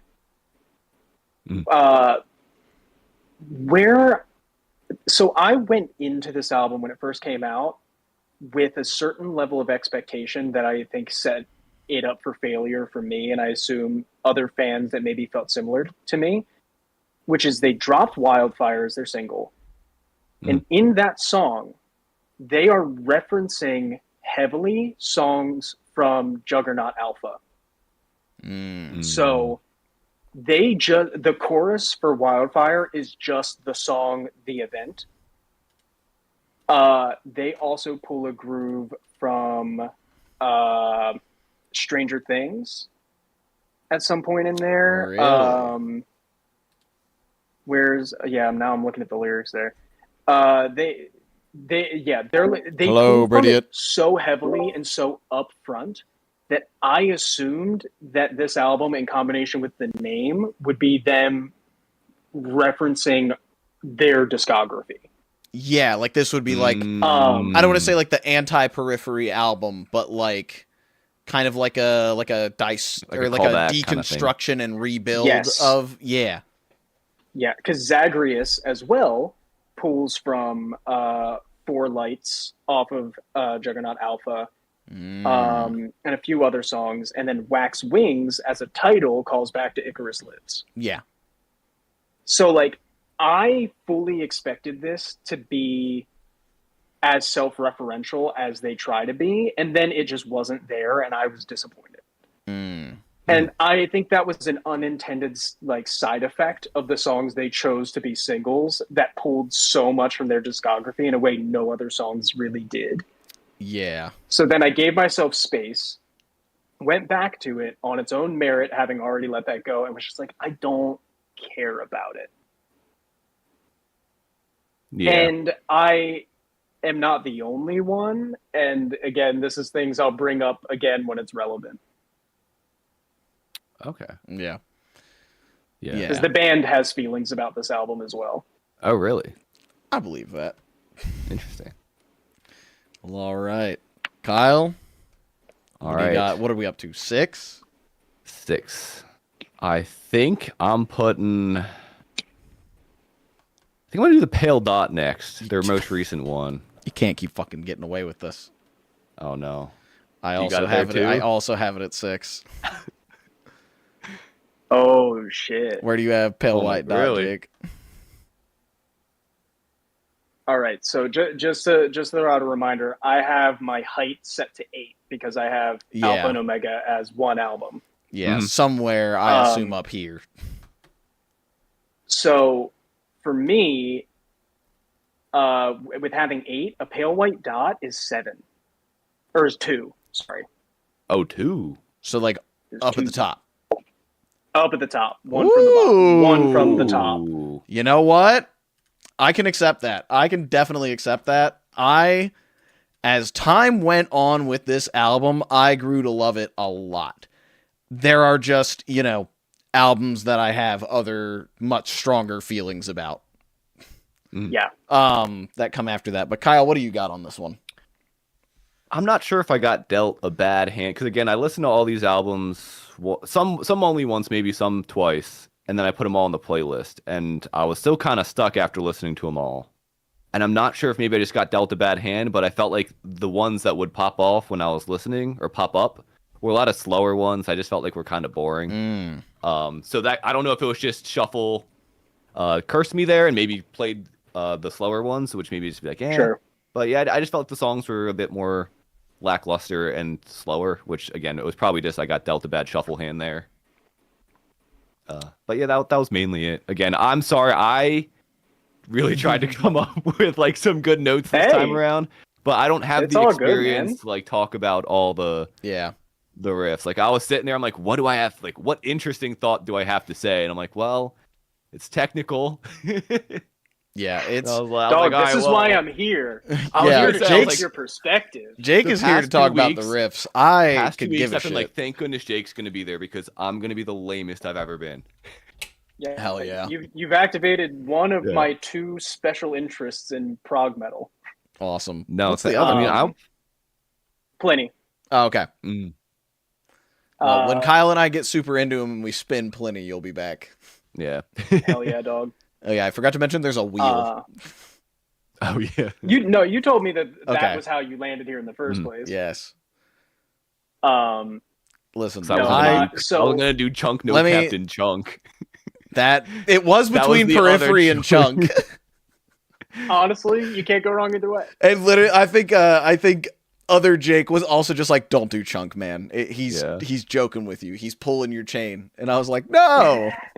In my head, it sounds like whatever I think the cereal Captain Crunch would sound like if it was Yes, music. that's correct. Yes. Yeah. That is is that it? is 100% correct. Okay. I think as far as Pale White Dot goes, this album rocks. Like, coming off the heels of P5, I feel like just about anything would have been great. But man, there's some really good ones that like I think I got dealt the good shuffle hand because I kept getting specifically like Heaven on High and Everyone Dies Alone, and those songs are incredible. Like just that's the Periphery I love. Like when they're being super anthemic, the chorus is fucking hit. Yeah, there's a lot of really good on this. Yeah, Hayden's naming a bunch off. Have Mr. God Obsession. Yeah. Mr. God, I don't think I got as into. Like, it's good. I don't really remember all that much about it, but I think it's because it's one of the heavier ones. You'll find as we go on here, I like light Periphery. I like radio rock Periphery. When like the technical part of it is we've written a really damn good song, and it isn't we're going out of control with like all these random things. Like I like that every now and then, but like, Also, Hayden, you're smoking crack on that because we haven't even talked about Aslam yet. Yeah, we haven't got that. Yeah. yet. We're not I might there be yet. The opposite. I think I lean farther away from the anthemic courses, and I like it when they're just going more screamo mode because I think it fits with. For me, I'm like if I'm listening to metal, I want to feel angry. Nah. But also, I don't know. Maybe my opinions won't line up with that as we go forward. I think it depends. Like, if you want to be angry, listen to like Knocked Loose or like I mean, that's true. Boundaries or like Mhm. any of these like genuinely angry bands. Like, I listen to Periphery for just like the sheer songwriting of it, and whenever they want to do a concept, a really well done concept. Yeah. Yeah. So But- speaking of that, Yeah. So they didn't do a making of documentary of A Pale White Dot, but Misha gave like one or two interviews that I listened to, kind of explaining the album and why. And so one of the things that hit for the entire band after P5 is they were like, we do not. The idea of writing P6 to them felt like they'd rather shoot themselves in the head. Yeah. It just P5, like they're proud of it, and there's a lot of songs on there. Like obviously they wouldn't have put it out if it wasn't, but they just didn't feel like they were resonating with anything in the way that like made them excited to keep working. And so, for like lack of a better term, the drummer Matt was like, went to Misha and was like, "What if we like made something actually like sincerely vulnerable?" And so they started talking and got really into it. Talked to the other members of the band, and they were like, actually, yeah, this feels really good. And they wrote and recorded this last year without telling anybody. And so what A Pale White Dot is each song is themed around different explorations of loneliness. Some are specific to the band members. Some are just things they think are interesting. So like Blackwall is not necessarily an experience of theirs that they had, but they're a bunch of fucking nerds that love cyberpunk and loneliness as it exists online. So like, yeah, let's write that. Let's see what that's like. Whereas Obsession is Matt wrote that song, and it's about his struggle with OCD, and that's why that song like flips very aggressively in tone.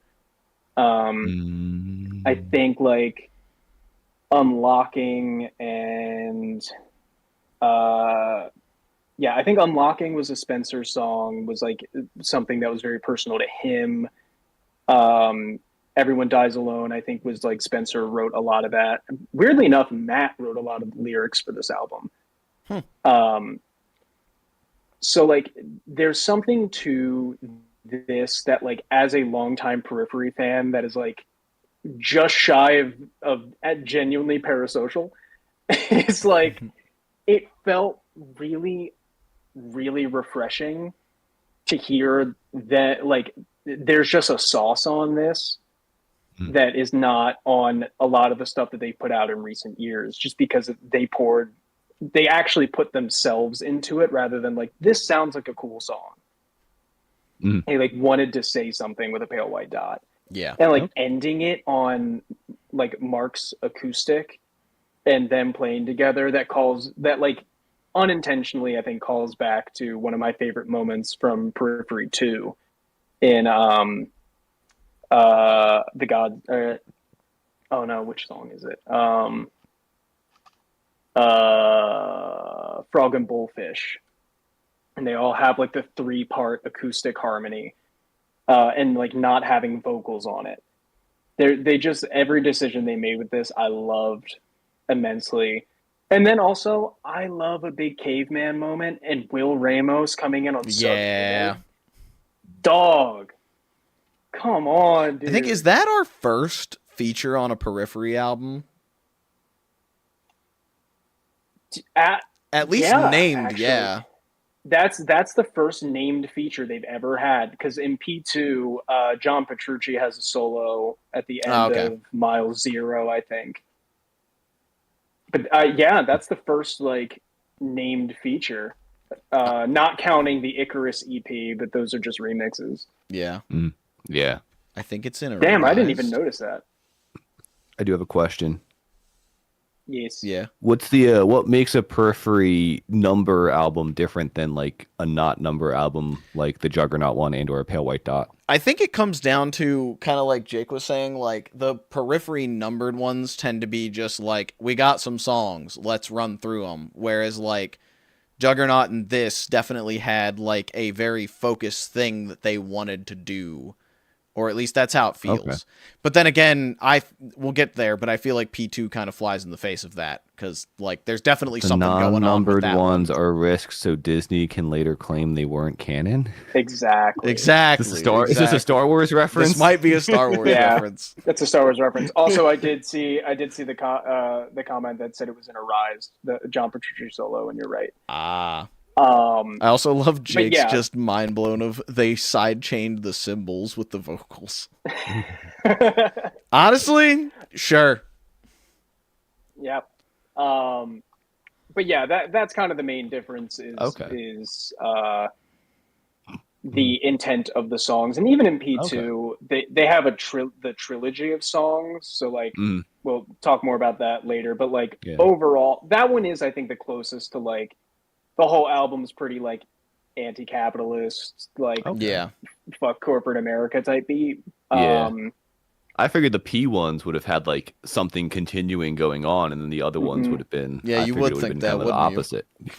No, very sincerely, they are on record just being like, the last thing we think of are names, so it was easier to just be like Periphery 2, funny subtitle. Yeah. I do they love numbers the so much. They just change time signatures all the time. They're numbering their albums. I do love the subtitles on the numbered Peripheries. Other than Jen is not a genre, that one sucks, and so does that album. So yeah, I mean, I wouldn't say it sucks. It's just not as good as the other ones. Yeah. So, sorry to all the gentlemen out there. The gentleman. Not for me. My review of P5 was that it had more time signatures than fans. True.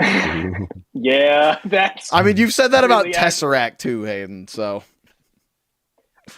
I also did not like Tesseract's last album. nice. All right, Kyle. What's next? What's at number 5? I think I'm gonna do a bit of a risk. And again, boy. a lot of my decisions were based off of my shuffle kind of flowing me. But I think I'm gonna put the Juggernaut ones next, and I'm just gonna put them both. They're interchangeable for me because I feel like I got the. So you don't care which one's over which? No, they kind of both did the Alright. same for me, and I don't have a strong enough opinion of either of them. All right, I have them. I have a feeling I have one on here that might be a hot take, but I have the Juggernauts one up from where Kyle is. I have them at 3 and 4 respectively, and I have Alpha first and then Omega second. Jake, where are the Juggernauts for you? This is potentially my hottest take. Ooh. I have Juggernaut at number 1. Yeah, that's fair. I figured that was Ooh. coming. Thank God I can Okay. get this list in. All right, everything is where it should be now. Woo! Whee! I don't have to do any more guessing. Thank God. All right, Kyle, why you got Juggernaut so low? Or I guess it's right in the middle. Yeah, I was gonna say it's right in the middle. I don't think it's a bad spot by any No, means. definitely not. I would say this is where I felt kind of the standard was. This is where I was like, there wasn't really like again like with some of this stuff I was like nitpicking, like oh there might have been a couple slower songs, which now I know that Pale White Dot has a lot more like lyrical depth to it, and now I kind of want to go back. And with Periphery 1, it was just you could tell it was kind of rough, and then with the Gent 1, you could tell it was just too loud. With this, I was like, there aren't really any complaints that I really got. I think it was pretty solid all the way through. There's just, I think, a couple more on here that I like more. And that was really all I got. Like, I think this is, like, again, I'm not nearly as familiar as Jake, but I was like, this is them to a T, I would say. I was like, this is them doing what they do best. That's fair. I did forget to mention it. Pale White Dot is 100% my, like, cutoff album. Everything that and onwards is just really good. Yep. Which I think reflects pretty positively on the discography as a whole, where I only have, I don't know, Clear might actually be my gatekeeper. If you're worse than Clear, you got to think about what you're doing. Yeah. No, but- that is, I think that is a very fair take. But I agree.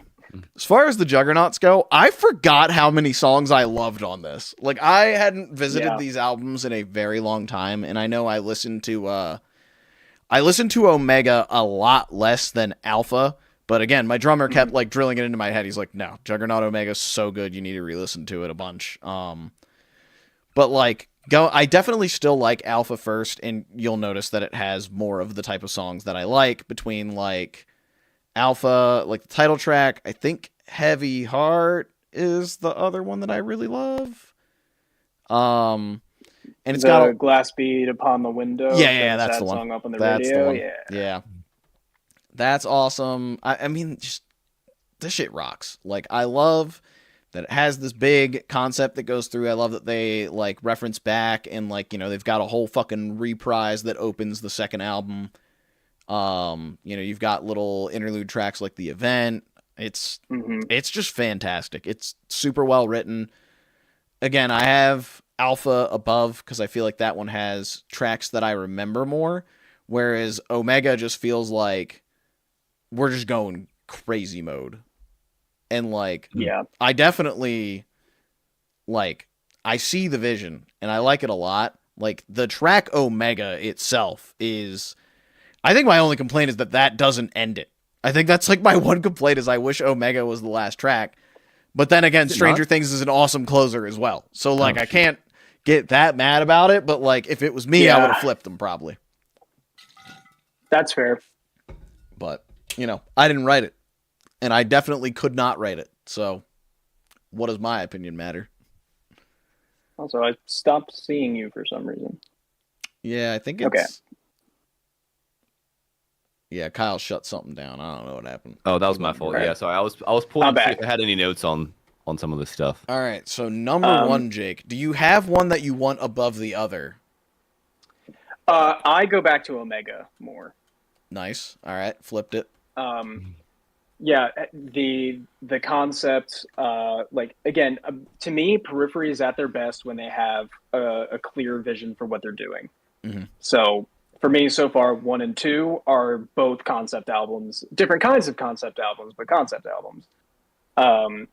Because they're just like I said earlier, like there's an epicness to what they do. Like they just can't help but make it sound fucking massive. That like it just demands a story, I think. Mm-hmm. And then just like on their own, these songs just fuck. Like I go back, like off Alpha, I go back to the Scourge a lot. The Scourge and 22 Faces rip.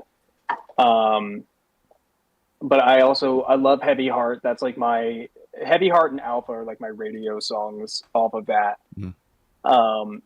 But Omega just has a special place in my heart. I think The Bad Thing is just nasty. Does Hell Alpha Below interpolate is a nasty. song? Dude, I forgot to. Well, Alpha gets interpolated later in Omega. I forgot to talk about Priestess because holy fuck, that's such a good song.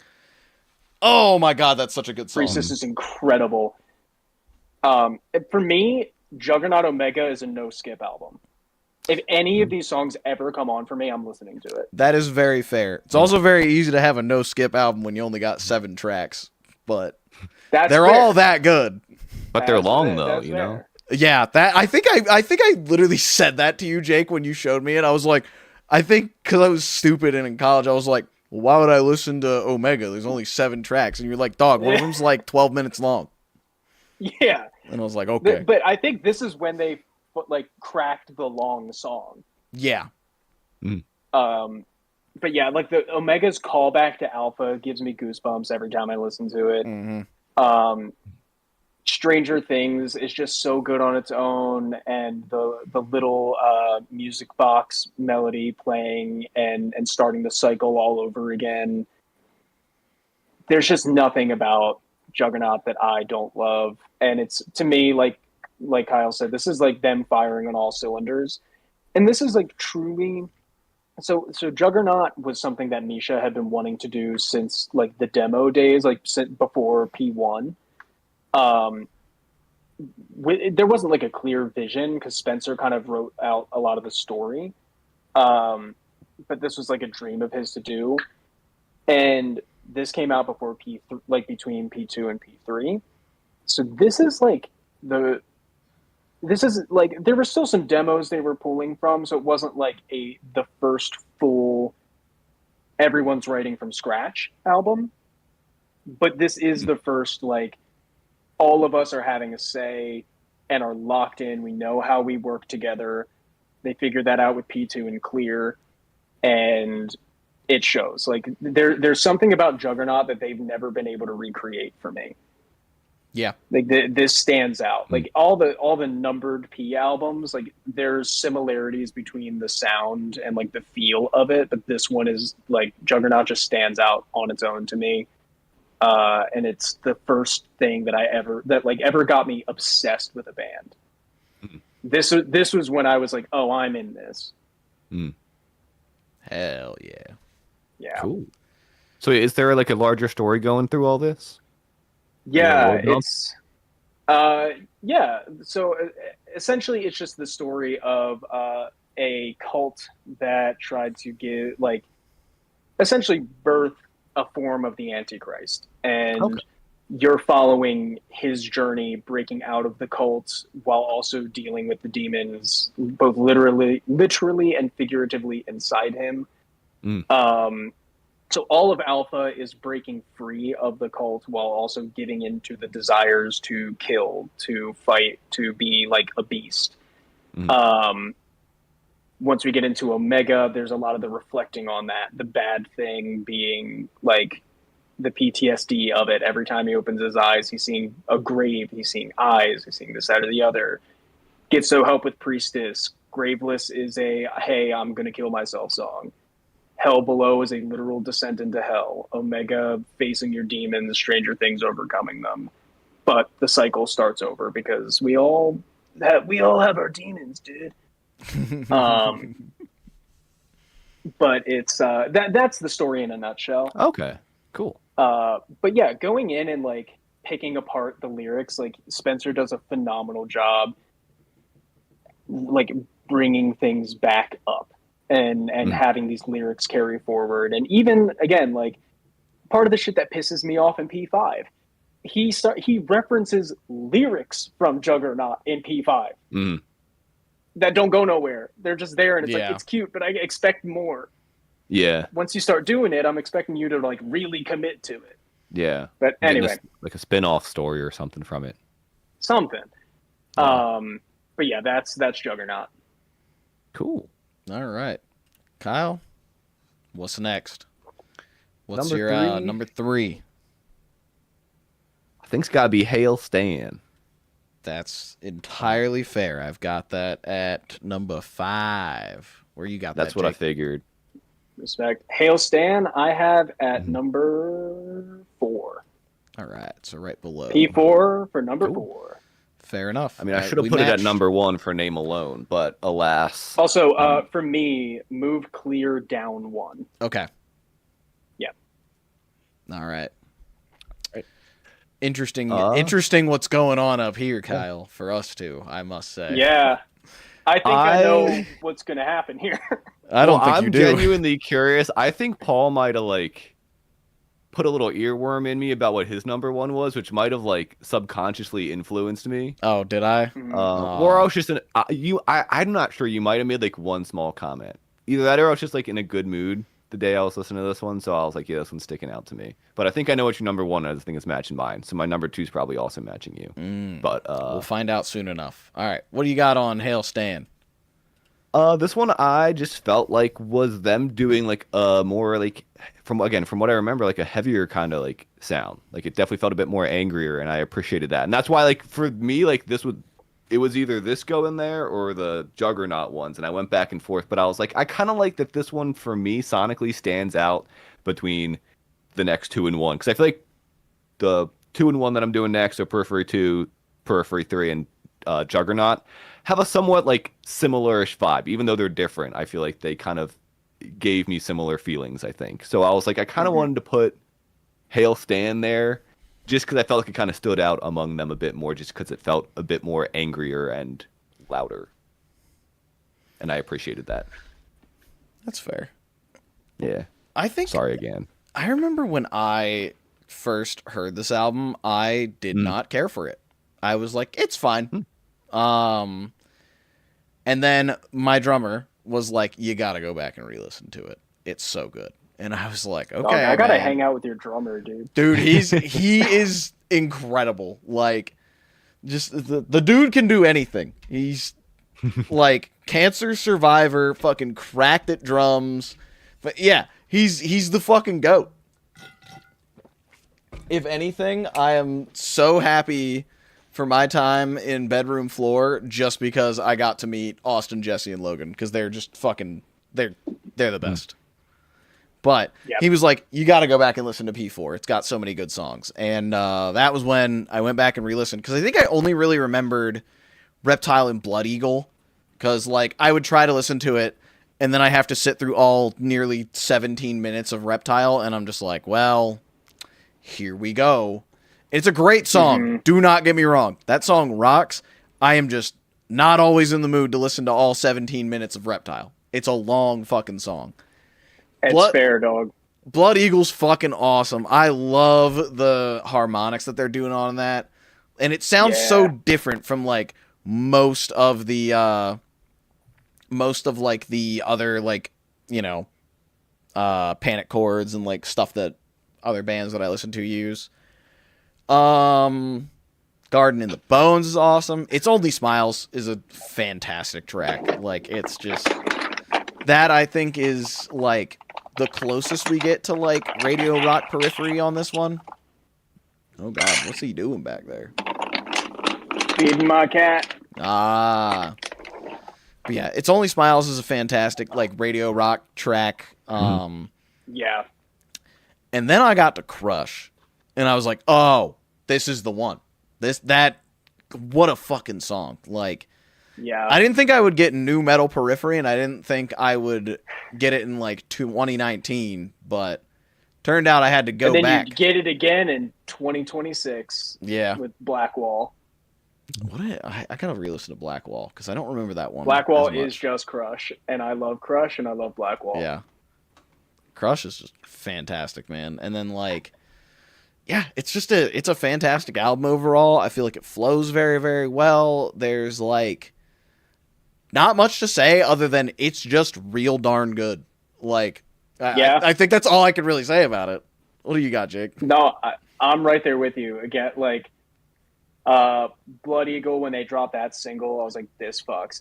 For me, it was the same when they dropped Mr. God on the last one. It's like they're coming in with the who the fuck pissed off Periphery. Yeah. What was next? I'm trying to remember the singles they put out. I think Reptile after that was was a Garden single. in the Bones. Reptile was a single? Yeah, Reptile was a single, and that's a fucking psycho move, I gotta say. Because what do you mean you're Yeah. putting out a Oh, 17-minute hell song yeah. as a goddamn single? So, At least I think fun it thing was. about that, this was a running joke that is in the community and the band is that they're desperate to write an album that is under 45 minutes. Yeah. A Pale White Dot is close. It's, I think, 47 minutes? 47, 37. Yeah, so they got close. But when they started writing P4, It's the they were guitarist like, nephew that's in Dream Theater. they started writing P4, and they're like, all right, so we're gonna write an album under an hour. And then they started Reptile, and they were like, oh, we don't want to shorten this. But they felt bad about how long it was in making Spencer do shit, so they were like, all right, we're gonna pitch this to Spencer by getting him really fucking high. And we're gonna start playing the song, and he's just sitting there. And they were like, they were like 8 minutes in, and Spencer's like, wait, is this the same song? And they were like, no. But like Reptile is one of my favorite songs of theirs, period. I do listen to Reptile fairly regularly. Yeah, It's Only Smiles fucks. Garden in the Bones fucks. A little questionable about Spencer leaning really into Native American imagery and then having a whole I didn't section even in notice there. that. That's kind of crazy. Yeah, I don't think I noticed it either. Oh. Dude, Spencer's politics are kind of all over the place, Yeah, which it I'll talk sounds about like in it. P3. Ooh. But overall, yeah, it's just a really good fucking album. The only gripe that I have with this is the ending of Satellites. The Suck My Balls at the end of Satellites Oh. was when I finally was like pissed. And I was like, what? Take this seriously, guys. This song was beautiful. Wait, It's a beautiful song. No, you gotta be joking here. No, it's in there, dog. You gotta be Very joking. last line. It's Jake Bowen going, suck my balls. Oh, with like the little like thing at the end. Yeah, right at the very end.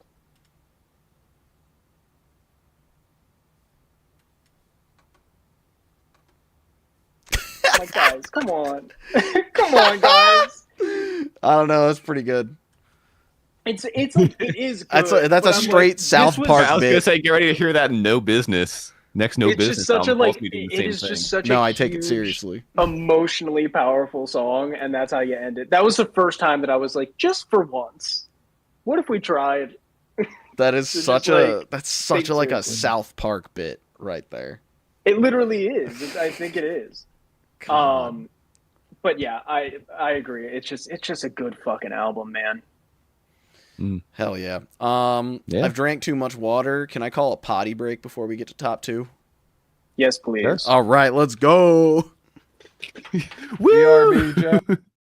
Actually, you know what? Yeah, maybe I'll go P2, actually. Sorry. Oh, we're all going. Be right back.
We'll chat on first back. So here we are. This has been a good one. This has been a very fun one. I'm not going to talk through to the other side because nobody's here yet. But, yeah, this, man. Look at that timing. I know. Perfect. You guys sliding right in. We're all synced up. See, I got the Yeah, bathroom circles are in right sync. behind me here. That shit rocks. Same. Right there. I do too, but I go upstairs because that bathroom sometimes has spiders in it. Yeah, that's fair. Oh, yeah, no. Oh, mine has Yeah, a no. spider in it, but I let him be. Yeah. He ain't bothered me yet, so he can stay. He eats other bugs, so like I don't fucking care. I try to avoid seeing them as less as possible, No, so I don't my- have to feel the need to kill If them. my fiance hears that, she'll be like, "What the fuck is wrong with you?" But you know, the I was spider. brave and didn't kill a spider a couple days ago. Hell yeah. I also kind of felt bad because it was in our basement and one of our friends was spending the night, and I'm like, "Hey, just so you know, there's a spider down there. Have fun." Yeah. My Big and guitarist. scary, but I'm going upstairs. My guitarist was like, "Yeah, there's a wolf spider that lives in my walls, but like he hasn't bothered me, and I don't get a lot of other bugs down here, so he could stay." Yeah. All right, Kyle. All Number right. 2. Number 2, more like number 3, because it's Periphery 3. Yeah. Yeah. Yeah, I got that at number 1. Oh, Yeah, Whoa! that is my favorite Periphery album. plot twist. It was not even a question walking into this, not a question walking out of it. Wow. Should I assume this is your lower of the two, Jake? Yeah. I mean, I would have assumed that anyways, because like the other one left is P2. Yeah. Kyle, why you got this one at number 2? So this was the one where it kind of frustrated me because I wish again, like I said earlier, like I kind of wish I just got to listen to one album and then go from there, because this was the one where I was, I think, on my way to work this morning, and a couple of songs from this came on, and I was like, you know what, I'm starting to get into it a little bit fine. Like, you know, I'm like, I think it's starting to click a little bit. And I think like, again, I think like this, it's hard with 8 albums, you know, and like it's even Yeah. when outside of just like being very out of my element in this genre, like when we do a lot of the other bands too, and it's like 8, a lot of times it's hard to kind of keep up. It's like, all right, I can listen like Yeah, like once, we did maybe like twice, and then I'm, you know, we did like even with Fallout Linkin Boy. Park. Yeah, Yeah. Linkin Park and Fallout Boy, like they both have long discographies, and like Yeah. eventually there's just, you know. Yeah. So with that, and on top of just like being out of my element, I was like, if I like, and I think like this was kind of the one that kind of was like speaking in that direction of like, hey, you know, like if you actually sat there, because like certain stuff like this, I like 2018 to 2020, Kyle, I would have ate this up. Like I was into like some like prog rock and stuff. Like I liked Haken or Haken, however you pronounce it. Haken. Yeah, back then, like I liked their 2018 album and the one after that. So I was Cockroach like, King. yeah, that's a Or banger I think it's song. The Mountain is the album, but Cockroach It's- King is the song. Yeah. Cockroach King is the song. That song slaps. But so, Also, if you liked that and haven't listened to Haken's The Virus, I have listened to that one. Yeah, I got okay. both. What's the red one before that with the? Vector. Yeah, I got Vector and Virus on vinyl. Those are like the Okay. two big I ones just wanted from to make sure that you've Yeah. listened to the Cockroach King suite off of Virus. Oh yeah, I have. I ate that thing up. When you guys were talking Yeah. about what was it, Reptile last time being 17 minutes long, I was like, they should just cut it up like that. Just made it a Yeah. 5-piece. Bada bing, bada boom. But yeah, no, I wanted to get back in the day. I wanted to get Mountain on vinyl, but like every time they repress it, they're like, it's $60, and I'm like, no, I don't need that. No. But yeah, I think this one was just kind of the one where it was like everything was kind of starting to come together, and I was like, man, I might have to go back to some of this, like if I have time, just like on my own, because it really might start like clicking more. I think it's just you can't speed run this kind of music, in my opinion, unless maybe you have the chops that you guys have, like used to listening to stuff like this. Or we've just been listening to it for the last yeah, that's what I has it mean. Like been, you got the Yeah. well, that 10 too. years since you showed more than 10 years since you showed me Periphery. Mhm. And like Yeah.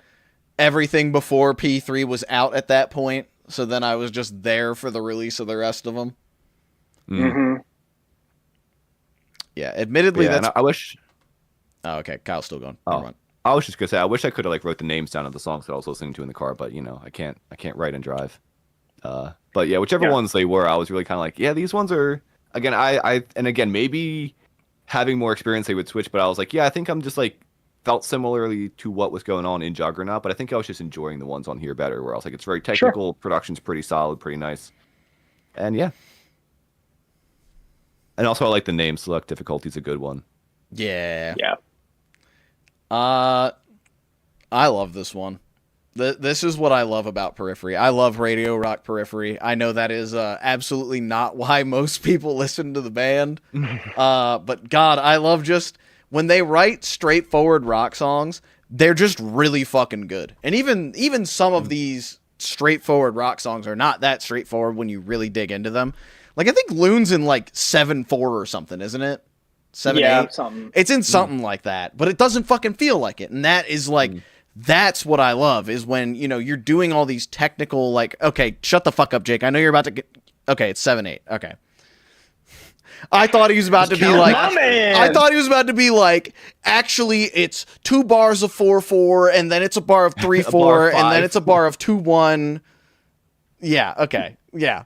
I thought it was going to be some shit like that and I was be like Jake, I see you and I respect you. Listen, this also is the fellow Linkin Park Jake. Yeah, this is my guy. This is the guy who's doing the new No Business album. That's why I've hired him. He knows what he's actually talking about. Yeah, dude. It's 4 bars of 4/4 and then goes to 7/8 screw every that. 6/8 is just 3/4 but faster. Changed my mind. Yeah, it's waltz tempo. Music is just math, bro. Reduce your fractions. Yeah. Anyways, yeah, I love Radio Rock Periphery. This is also the first one that I was like there for the release of. So admittedly, it's going to hold some nostalgic value based on that. But I just like every freaking song on this thing is so good. I think the only one that I don't like care for all that much is Habitual Line Stepper. And even that one's still great. But like, Price is Wrong. I love it. It opens with the fucking blast beats. Motor Mouth, I love the chorus of with just like that nasty, like syncopated thing. Marigold is one of the ones that I think it calls back to something on P2. It's like the second I think it's Have a Blast. Because Have a Blast at one point does that like I think like on the bridge. Maybe it's not that one, but there's a song like real early in P2 that I heard that and I was like, that's just Marigold. There might be a one note difference if I'm being honest. It might be on some Vanilla Ice shit, but like I hear it and I'm not that insane. There goes da da da da da da. But I think I think the real highlights are obviously Loon, we've already talked about. That's an incredible one. That one really appeals to like the emotional listening, as Kyle dubbed it. But I love Way News Goes, Remain Indoors, and Aslam. I mean, Flatline, Catch Fire. It's all so good. I love all of it. But like, I think Remain Indoors is my big one. I started playing that. I started playing that in front of my drummer the other day, and he was like, "Oh fuck, I know it. And I was like, "Yeah." We've been sound checking like every show with Aslam, but our guitarist doesn't know it, so he just gets left out. Hey man, you just gotta get good. We were just like, you know what? We're just gonna play the fucking funny bass and drum song. But when you have the option to do that, then do that. Exactly. But yeah, I think this is just like this is the best of their writing. They wrote really damn good songs, and again, like I'm kind of a caveman when it comes to music. I write almost exclusively in like 4/4 and like just try to write the catchiest shit that I can. So like I really appreciate this for that metric of it. Everything's in 4/4 if you know how to count right. Yeah, that's true. My motto. If you force it hard enough. Yeah. All of that. I mean, the only reason it's lower for me is it's the album. It's an album that I don't go back to a lot outside of maybe like 1 or 2 songs. But when I'm listening to it, like if I want to sit down and just like keep listening, like I have so much fun with it. I it just captured me a little less than the others in the long term. And but yeah, I mean everything that you like, Marigold. I like. This is the album that I think made Periphery like more mainstream, for lack of a better term.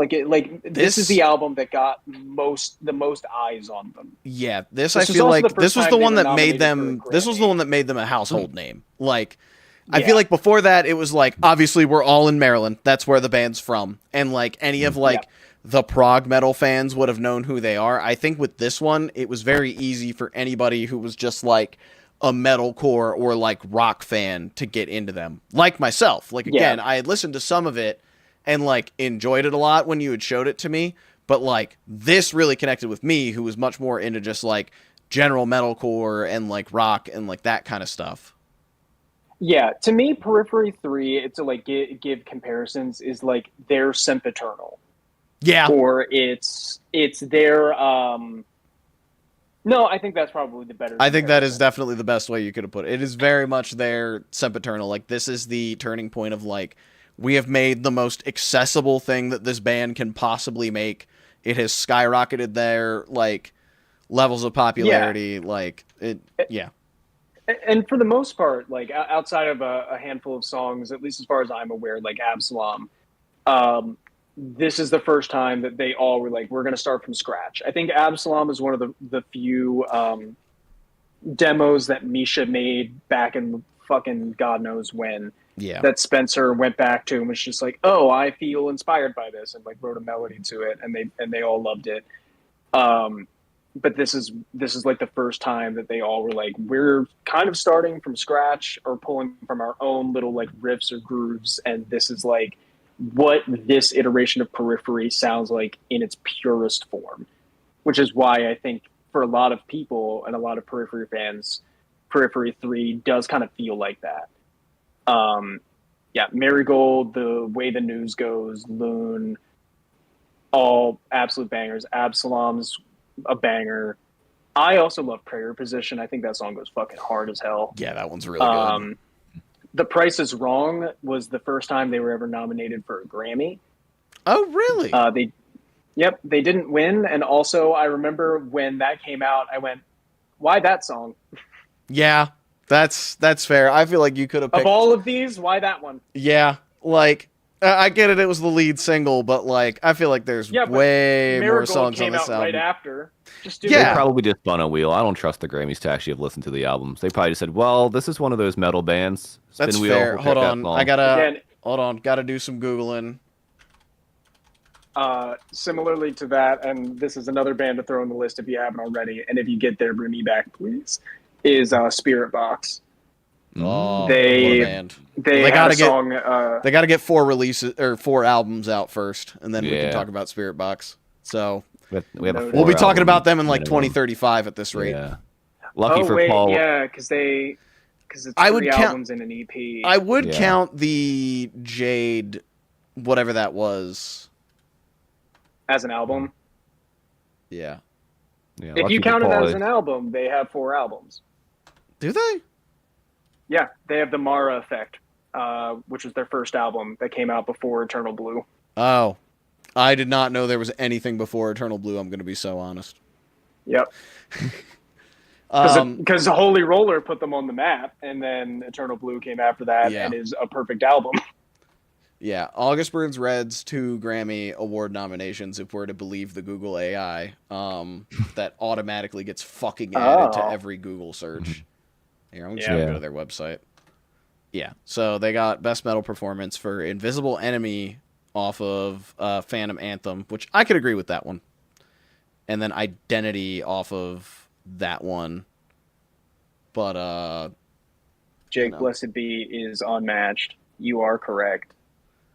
Spirit Box's best song was a single. I think I need to dive back in. But I have considered proposing... Tsunami Sea is really good, in my opinion. I think that album fucking rips. I didn't like it. Okay, off track a little bit. I didn't like it as much as Eternal Blue. However, I like a lot of the risks that they took on a lot of those songs. Like, they were just like, Yeah. we don't care about making Eternal Blue 2. We're going to make fucking just whatever the hell comes to mind. Or, like, we have these, like, Yeah. really cool ideas and we're not going to water them down because, like, oh, we have to make Eternal Blue again. It has to sound like this. Like, specifically, And with what was that fucking song? It's like even with the cross pollination, you have No Loss, No Love bleeding into either Obsession or Talk off of A Pale White Dot.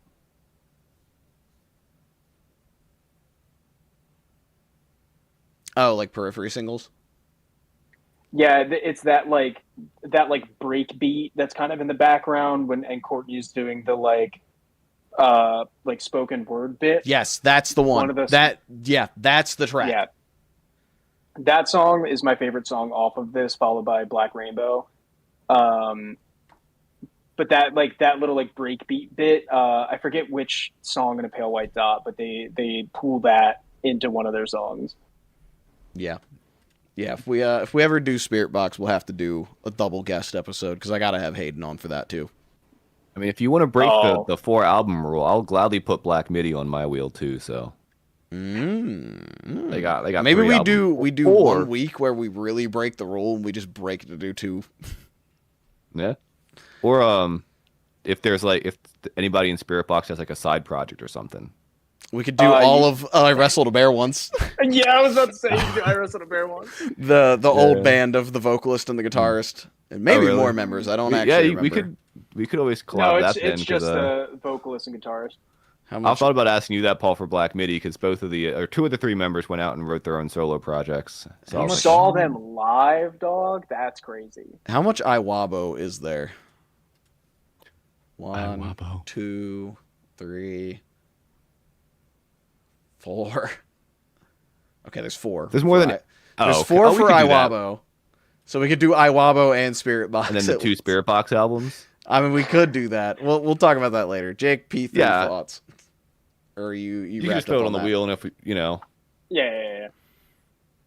But anyway, yeah, those are my Periphery 3 thoughts. It's just solid. It's not one that I go back to as much, but it holds a special place in my heart. Very fair. All right. And all that's left. So if you're counting or looking at the grid, Kyle's got P2 at number 1. I have it at number 2. Jake's got it at number 3 or 4. You counted Juggernaut. 3.5. I'm counting it as 3. Yeah, number 3. High marks for this one all around. Obviously, I think this is the most no-brainer for everybody to have it high. Yeah. Kyle, what'd you like about P2 so much? So again, I said earlier, I think you mentioned something briefly, or made a very slight comment about something with P2, which I think put high expectations. And on top of that, I think I was outside, so maybe the sun was giving me some extra positive vibes when I was listening to it. And ultimately, I think, and it was funny because I think at first I wasn't a huge fan of it, but as time went on, I grown to like it. There's a lot of dorky lyrics about beating the darkness and rising from the light and stuff, and I'm like, this is dumb. And then as it went on, I was like, it's kind of fun though. I was like, it's dorky in a fun way. I was like, and that's why I was asking about stories and stuff, because I was like, I kind of want to know if there's some kind of overarching story. I feel like I'm in a space fight right now, and if I had the time, I would have went back. But I was like, I got 6 other albums to listen to still. But I was like, yeah, I just kind of thought it was fun, and I know typically when I go for metal, I'm expecting angry, and I think this was one of those exceptions where it was it wasn't necessarily feeling angry, but I was still having fun. It felt dorky, and I was okay with that, and it was nice. I was like, this is just fun. Yeah. Hell yeah. That's probably the best way to put it. I just had fun with it, Yeah, I feel like when you were talking about oh, I wish I could just listen to 1 album for a month, my immediate thought was well, we probably could have done with that with P2.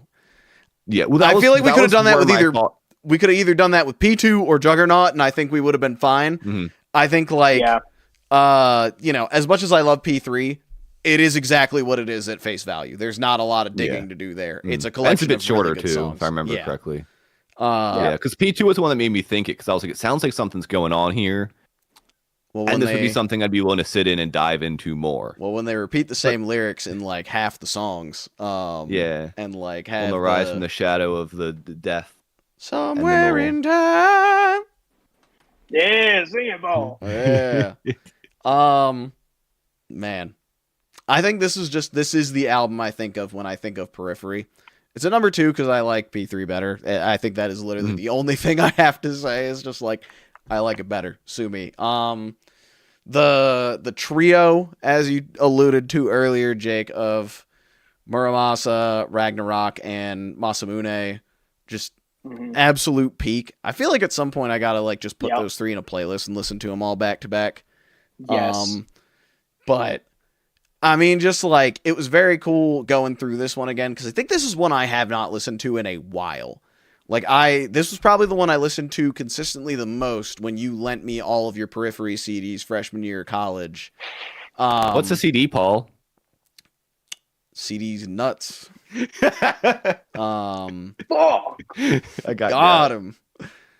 But there's just Wait till I hit you with the mind goblin. oh no. But I'm weak to mind damage. Yeah, I think this one is just like this is the Periphery album. Like I don't think there's any question about it. It's them doing exactly what they do. I love that there is like at least a little bit of a theme tying everything together. And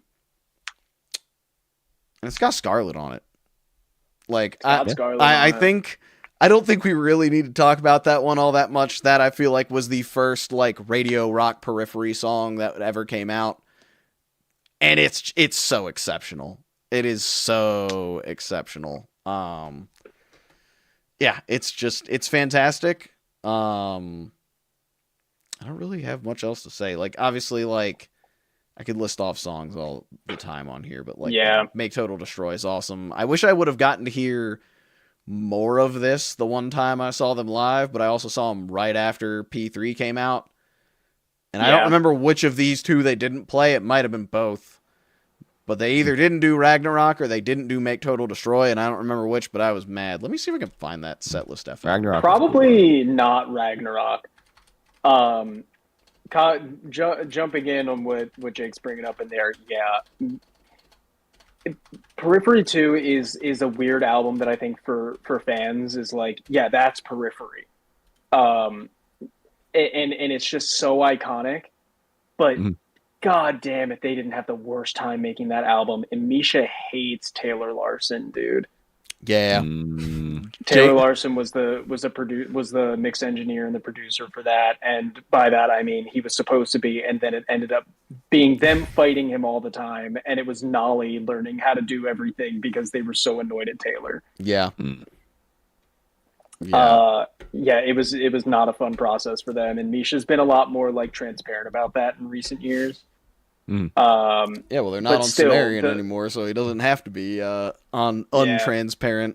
Oh, we got Taylor T. Yeah, Mr. Dog, Mr. I Lincoln... gotta hang out with you, man. I'm so. I gotta get the gang together. We'll have like a core kids cookout or something like that. God, dude, yes. Just tell me when and where, dog. I'm there. I'll try and arrange something. But yeah, like P2. So the way I think about P2, I think about it very similarly to how I think about my taste in video games, where I think right now, if I had to say, I think like my favorite game that I've played in the last while that I think about on like an emotional level is a game that used to be called Backbone and is now called Tales Noir. It was just like an indie game that I reviewed when I was at Screen Rant that I just was like stuck thinking about for a really long time. Technically speaking, though, I think my favorite game could also be Lies of P, because it is the game that I have replayed the most. Interesting. Even though I wouldn't say it's my favorite in how it like exists in like my mind and my emotional like being in the way that Juggernaut and A Pale White Dot do. But technically speaking, Periphery 2 has the most plays of I think anything I've ever listened to ever. So it's kind of like fun versus like emotional, you know? Exactly. Yeah. Like I have a Hype. lot of nostalgia for P2, but Mhm. so I found Periphery in high school, and my first exposure was Make Total Destroy, and at the time I didn't like it because Spencer was singing, and I was like, "That's pussy shit. It's not screaming all the way through." Like I was like that. This guy's My singing, he favorite, has no talent. well, the band I listened to the most at the time was Born of Osiris, Ah, and well, so that'll do it. Born of Osiris was opening for Periphery when they came to play Soundstage, Mm. and me and my band at the time went. They were going to see Periphery. I was going to see Born of Osiris, and by the end of that show, they were playing Periphery 2 because it had just come out. I was like, I have never been more wrong about a band, Mm. and that's when I fell into this because I got to see. They open with Muramasa. They hit Ragnarok. I don't think they closed with Masamune, but they put it in there. Like I got the trifecta live. I got Make Mm. Total Destroy live. Got Icarus Lives live. That was just like I got peak Periphery right all in one go, and I was just like, what the fuck? Yeah. And then going back Mm. to this, like heard Scarlet. Um, and then yeah, just like as time has gone on, I think this album has just aged so well and is still like so influential for prog metal. Like it's not dated in the least. Um, Luck is a Constant, I think, is the best guitar solo I've ever heard. Like dual guitar solo with Misha and Jake. Mm. Mm. Um, there's just that it's just got that sauce on it. I don't know what else to say about it. Like there's again a album of no skips on here. Mm. G, Have a Blast, I've grown to really appreciate. Facepalm Mute is just fun for just gent kids. Mm. Yeah. Yeah. Is there a story going on here, So or you sort have of, a kind of? story in Muramasa, Ragnarok, and Masamune. Okay. Kind of. Mm. They do lyrically and instrumentally just have the same things going on, Mm. Some but like motifs. in general, this kind of does the same thing that a pale white dot does, where Mm. it's conceptual thematically more than like an Yeah. actual story. Mm. Okay. Like so, like for example, like Have a Blast, Facepalm Mute, G, and Scarlet are all about like it's super anti-capitalist, stuck in a corporate state of mind. How do you break free? Drop the pen in Staples. Um, Scarlet is just a free yourself from the bonds. It's just real commie coded. Um, Make Total Destroy, same thing. That song's just all about like pulling back the curtain, who's behind it, and as soon as you find out who's behind it, stomp their head into the stones. It is like really heavy on that, but then you get songs like Arise that are like super introspective. Uh, Mm. Mile Zero that I think, if I'm remembering right, um, I feel like I remember reading somewhere or hearing somewhere online that's a song about Spencer like losing a friend. So Mm. that's like a very personal song to Spencer. And there's like at the end of that song, there's like a clacking sound that's him throwing his headphones off of him at the end of that like vocal take. Mm. Um, Mm. so there's definitely like some personal things in here too. So it's like you get an album that's taking itself seriously in some songs. You're getting an album that has a thematic concept and a literal concept and like explorations of emotions. It's like my favorite things out of Juggernaut and my favorite things out of A Pale White Dot are all also in this. They're just not as fleshed out as those two Mm. albums are, but they're there, they're present. Yeah. And I think Cool. it's like that combination of things and that they're just really fucking good songs has Mm. me coming back to Periphery 2 time and time and time again.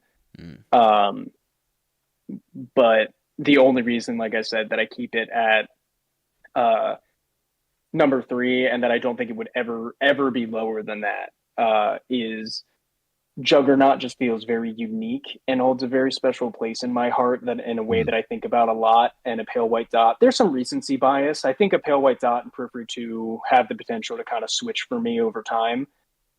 mm, Um, but it was refreshing as a fan, like I said, having an album where it was like, we're not going to joke, we're not going to like throw in a joke, or we're not going to meme on mm, anything. mm. This is a No ball very sucking. sincere and vulnerable, no ball sucking. Yeah. It was like a very sincere, vulnerable, like it felt grown up.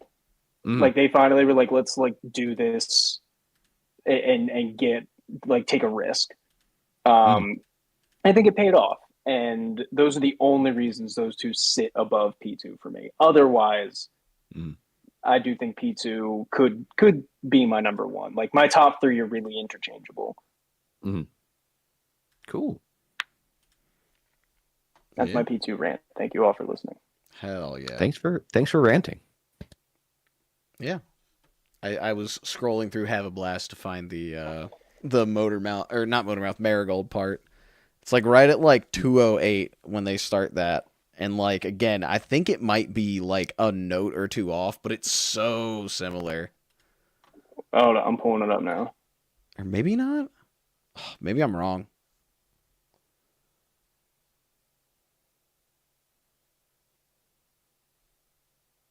No, it's not.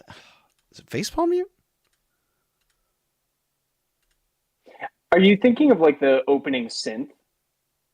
No, the opening synth sounds like it, but I can't find where it changes. Well, I also want to interject here, just to clarify something. Yeah. I do not think that August Burns Red is a better band than Periphery. I just want to make that clear. I just think I think I just had a better time because of how, like, doing it in this kind of way, and it was more fascinating to compare albums that were so similar versus like Yeah. I just preferred that more. I like this better as a sound, and I just wanted to clarify that. I also like Yeah. I Periphery like is my favorite band, clearly. Mhm. I also am like, I just in general, I've gotten used to, like, over the course of my life, being like, most of the music that I love, very Mhm. few people also tend to love that I've met. And Mhm. so like I've learned to not get like, I don't really care if someone like, if it's not your thing, it's not your thing, and Yeah. that's fine. Mhm. And even if you were like, yeah, I prefer August Burnt, like, yeah, that's just what you Yeah. like, dog. I Mhm. don't mind. No, I mean Um, that's fair. But it's like I do think I would prefer to listen to probably. Hold on, let me go back to my tops real quick. Maybe either from Pale White Dot or from Juggernaut up, than like probably any of the other. yeah, Maybe there's one maybe August Burns Red album that maybe would get like meshed above one of those. But outside of that, like if we had to combine the rankings, but yeah, I get you too because most of the music I like people don't like as well. So. yeah. But like to that as well, like Mm, you find me ripping Constellations. mm. Like I fuck with August Burns Red. Yeah. Oh, but yeah, again, by no means am Um, I trying like to diss them either. I just wanted to be clear. I was like, yeah, technically, I think these guys are just kind of blowing him out of the water. nah, like and also Mm, like Periphery as a band, I think do exist in this like really interesting spot where they kind of accidentally pioneered or became like the touchstone of a whole new like subgenre, mm, um, that like is still finding itself getting fleshed out, yeah. in a way that like, yeah, it definitely is like said. It's like I find it hard to talk about Periphery sometimes because it is Mm, just like they are at their best sometimes a metalcore band, but it mm, still doesn't feel quite like that.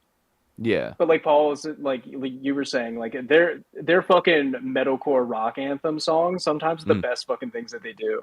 Yeah. yeah. Mm.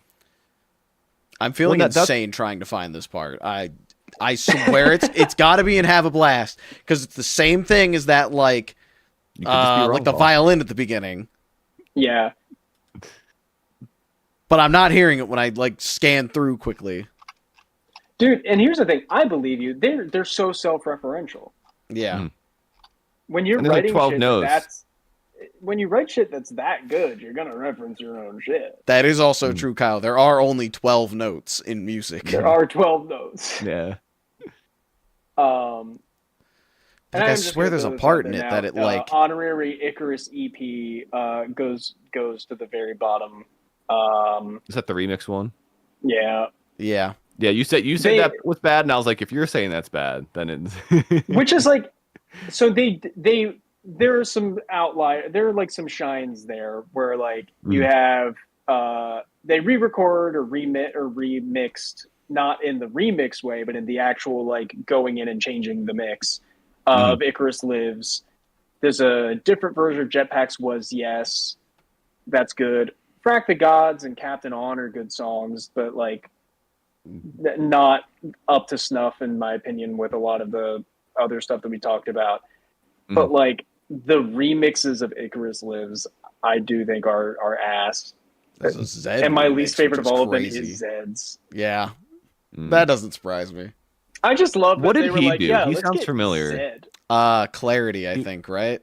Yeah. Is that it? Okay. Yeah, I was one. like, he's definitely been on some kind of mainstream pop song.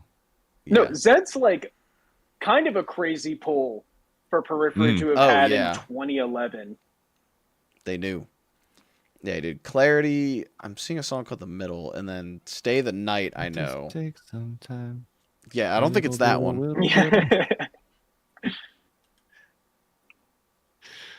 Oh, this is the fucking baby. Why won't you just meet me in the middle? Yeah, that song fucking sucks. Yeah. I love me some pop music, but I hate me some pop music too. So. I love me some prog, Oh and I my hate God, me some prog. I'm scrolling through the top Zed songs, and I'm like, oh, I unfortunately know all of these. Now I need to erase that from my. I think I do too. I think it just was against my will. Ooh, let's not do that either. I'm just That's in like, cool. I'm just at like some clothing store, and it's on. I was like, oh, I can't have my last listened to artist on Spotify be showing up as Zed, and then I clicked shuffle on my Paul Timers playlist, and immediately Ice Nine Kills came up, and I was like, ooh, we can't have it be that either. Now it's like Boss to Flames. We're good. We're safe. All right. As far as I know. Yeah, I think we did it. We freaking did it. Oh, I looked up my set list for the one that I saw, and it was they opened with Scarlet, and then did Luck is a Constant, The Way News Goes, Marigold, Remain Indoors, The Bad Thing, Flatline, Memento, which it says is a Haunted Shores cover. They played a Haunted Shores song. That's interesting. Guess so. And then Make Total Destroy. So Ragnarok was the one they didn't play. Got it. Price is Wrong, and then they did Seeing Stranger Things live. And I didn't even know. It was wasted on me. God damn. And then encore of Four Lights, Stranger Things, and then closing with Loon. Man, Soundstage may as well have not had a fucking barricade for that. I don't think they did, but they may as well have not had one because everybody in that venue was on stage for that. Yeah, no, I saw when I got to see them play Loon live. It was at the Fillmore. What a venue! And that was the Contortionist opened for them in that show, and that was crazy. No, oh wait, Paul, maybe that's a question. No, it wasn't mine. Mine was. Tooth Grinder, Chan in 6th. Chan, dude? Chan was playing the Periphery show. I think I also earlier that year saw them with Joyce Manor, possibly. Which was very funny. Craziest people on tour with them sometimes. Yeah. With just the pics. They're just fuck it. That tour for me was the Contortionist, 6th, and Norma Jean. Pretty sure. I want to look up these tour flyers because I remember there was an Insano lineup, and I remember what the flyer looked like. Oh, was it like a festival? No, it was like a Periphery tour, and it was the lineup was insanity for the time. I'm gonna make that real big fucking asterisk right there. For the time. Yeah, because Dance Gavin Dance was one of the bands.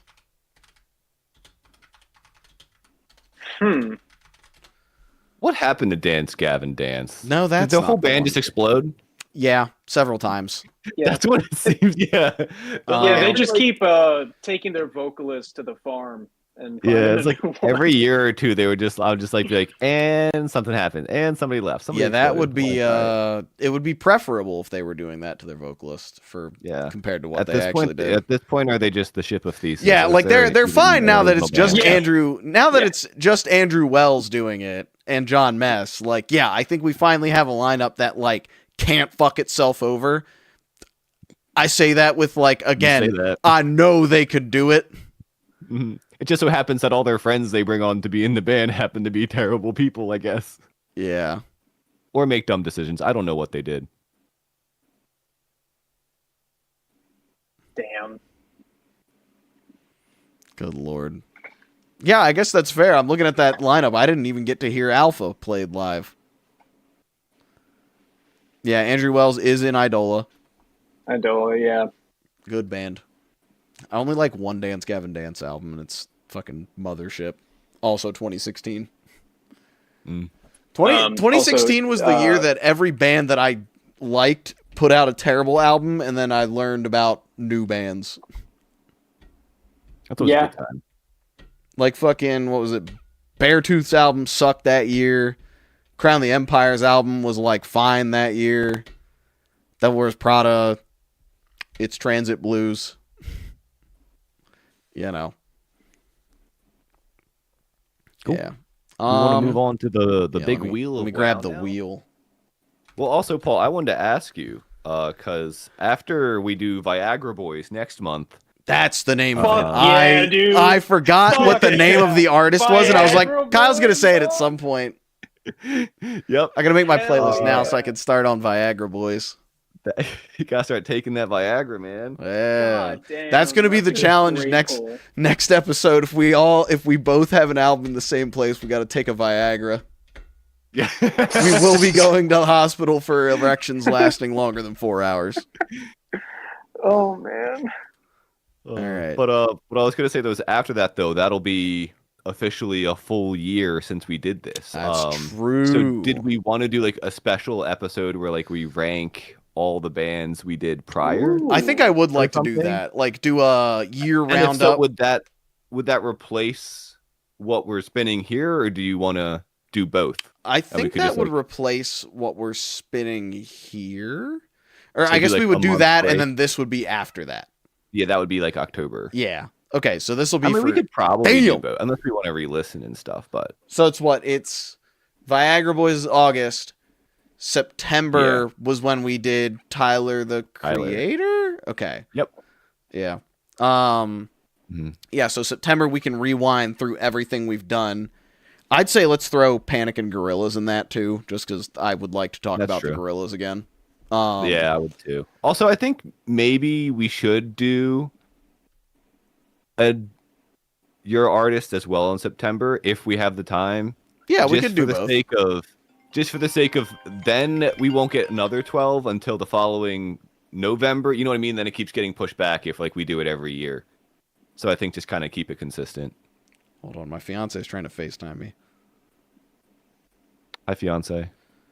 Hello. I'm just letting her know, like, we're on the podcast still. It will be like 10 more seconds. But yeah, I think we'll try and squeeze 2 in September. I don't think it'll be that hard. I think I'm fairly open in September, other than like there's a wedding I'm going to. Take Okay. every number 1 album you've had in the last year and rank them. I would have to remember what all of those were. But that's why we have the VODs.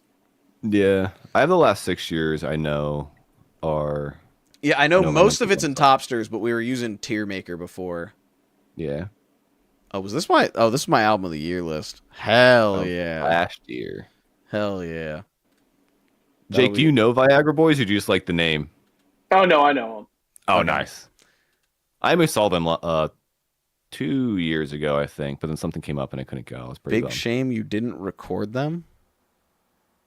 Who are you talking about? Record what? Yeah, what are you talking? What are you talking about here, Jake? She sent me a video, like a video voicemail. I cannot wait to open that. All right. There was somebody I wanted to add to this wheel, and I can't remember who it was. What a I added tragedy! 2 more to mine. What a tragedy. We'll just spin this one. All right. So the deal is we spin the wheel twice, No. and Kyle gets to pick between the two. I feel like if it lands on the same artist twice, we just got to do that one because, like, what are the odds? Yeah. You know? All right. Let's see here.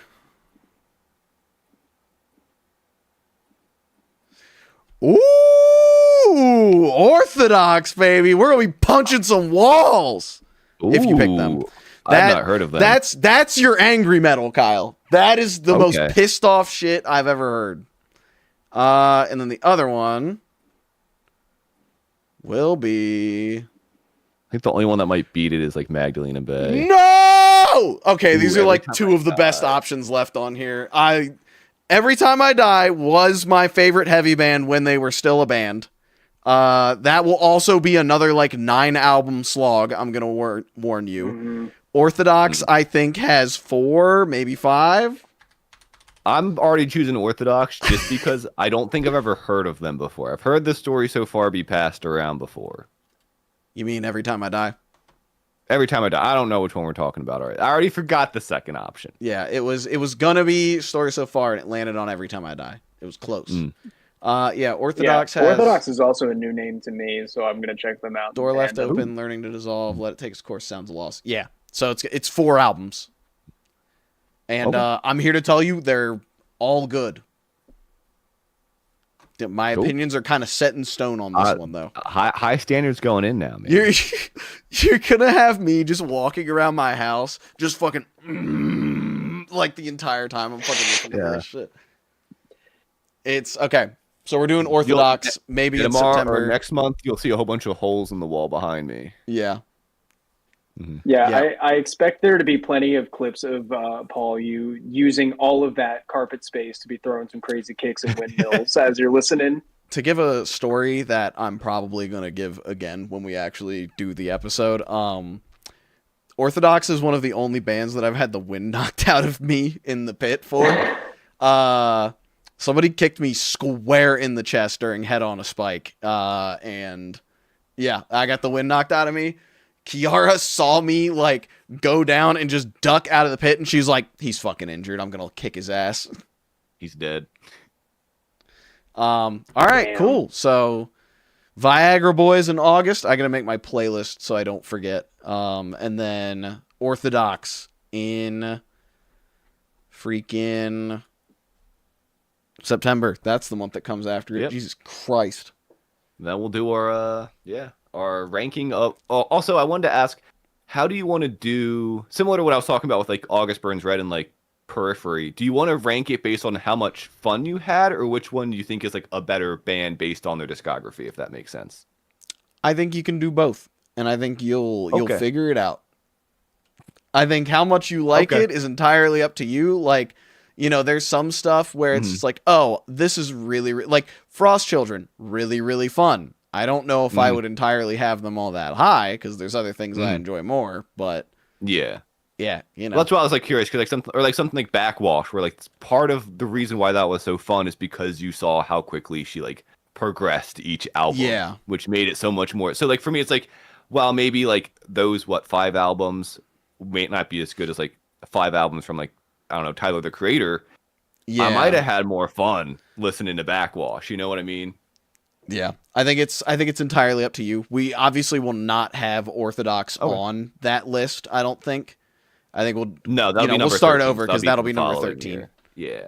Unlucky number 13. For But we'll get Orthodox. Viagra Boys on there. Yeah. All right. Cool. Well, thanks a lot, Jake, for hanging out and doing this Thank with you us. guys Thanks for for giving having us me the on. periphery Thanks for coming. information that I definitely did not have. Dude, anytime. Jake, real quick, plug anything that you got for the people. Tiny Things on all streaming platforms. It's just me. I am more in the Pliny vein. I make instrumental prog. Currently picking away at another EP as well as working on what I'm hoping could be picked up and developed as a metal based musical. Um, that's going to be fun. I'm getting a Ooh. pitch ready for that. That's based around the artist Francisco Goya. If you know the painting Saturn Devouring His Son, it's one of the like scrangly guy like in the like holding up the bloody body. It's like meme to hell. I think It's that guy. I might have seen it. Saturn devouring his son. Yes. Yeah. Okay. That's yeah. So working on something based on his life and the paintings that comes from. Mm. But in the more immediate future, just working on more tiny thing stuff. Cool. You heard it here first, folks. We got the exclusive Tiny things. big things coming soon. No tiny things coming soon. Yeah, tiny things Yeah, coming don't talk soon. to me until I've had my son. Yeah. Ooh, that's good. I'm stealing that. Oh my god, that's so good.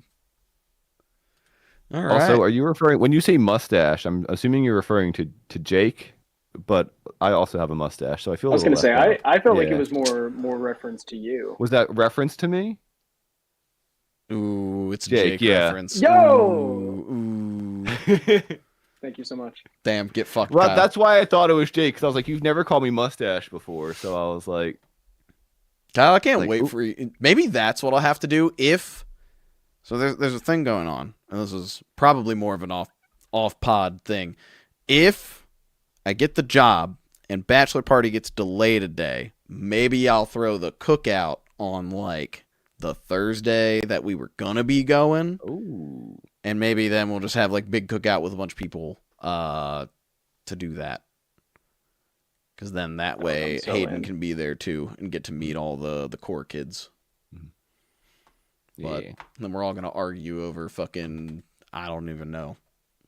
Also, Sure. Paul, do you know how confused I was when you were talking about taking an airplane? And I was like, why do we need an airplane to get there? It's like a 2 to 3 hour drive, isn't it? And then I realized that like you have friends in Florida, and that you Yes, meant like people to from Florida Maryland. are coming up. And I was staring at that text message like, dude, I just drive 2 to 3 hours. It's not that big a deal. Hell yeah. All right. Let me see here. Fucking Nick is playing Binding of Isaac, so I'm gonna raid out to him. You want to also do that, Kyle? I think everyone that's on you is on me, so. All right. And also, I don't know how, so.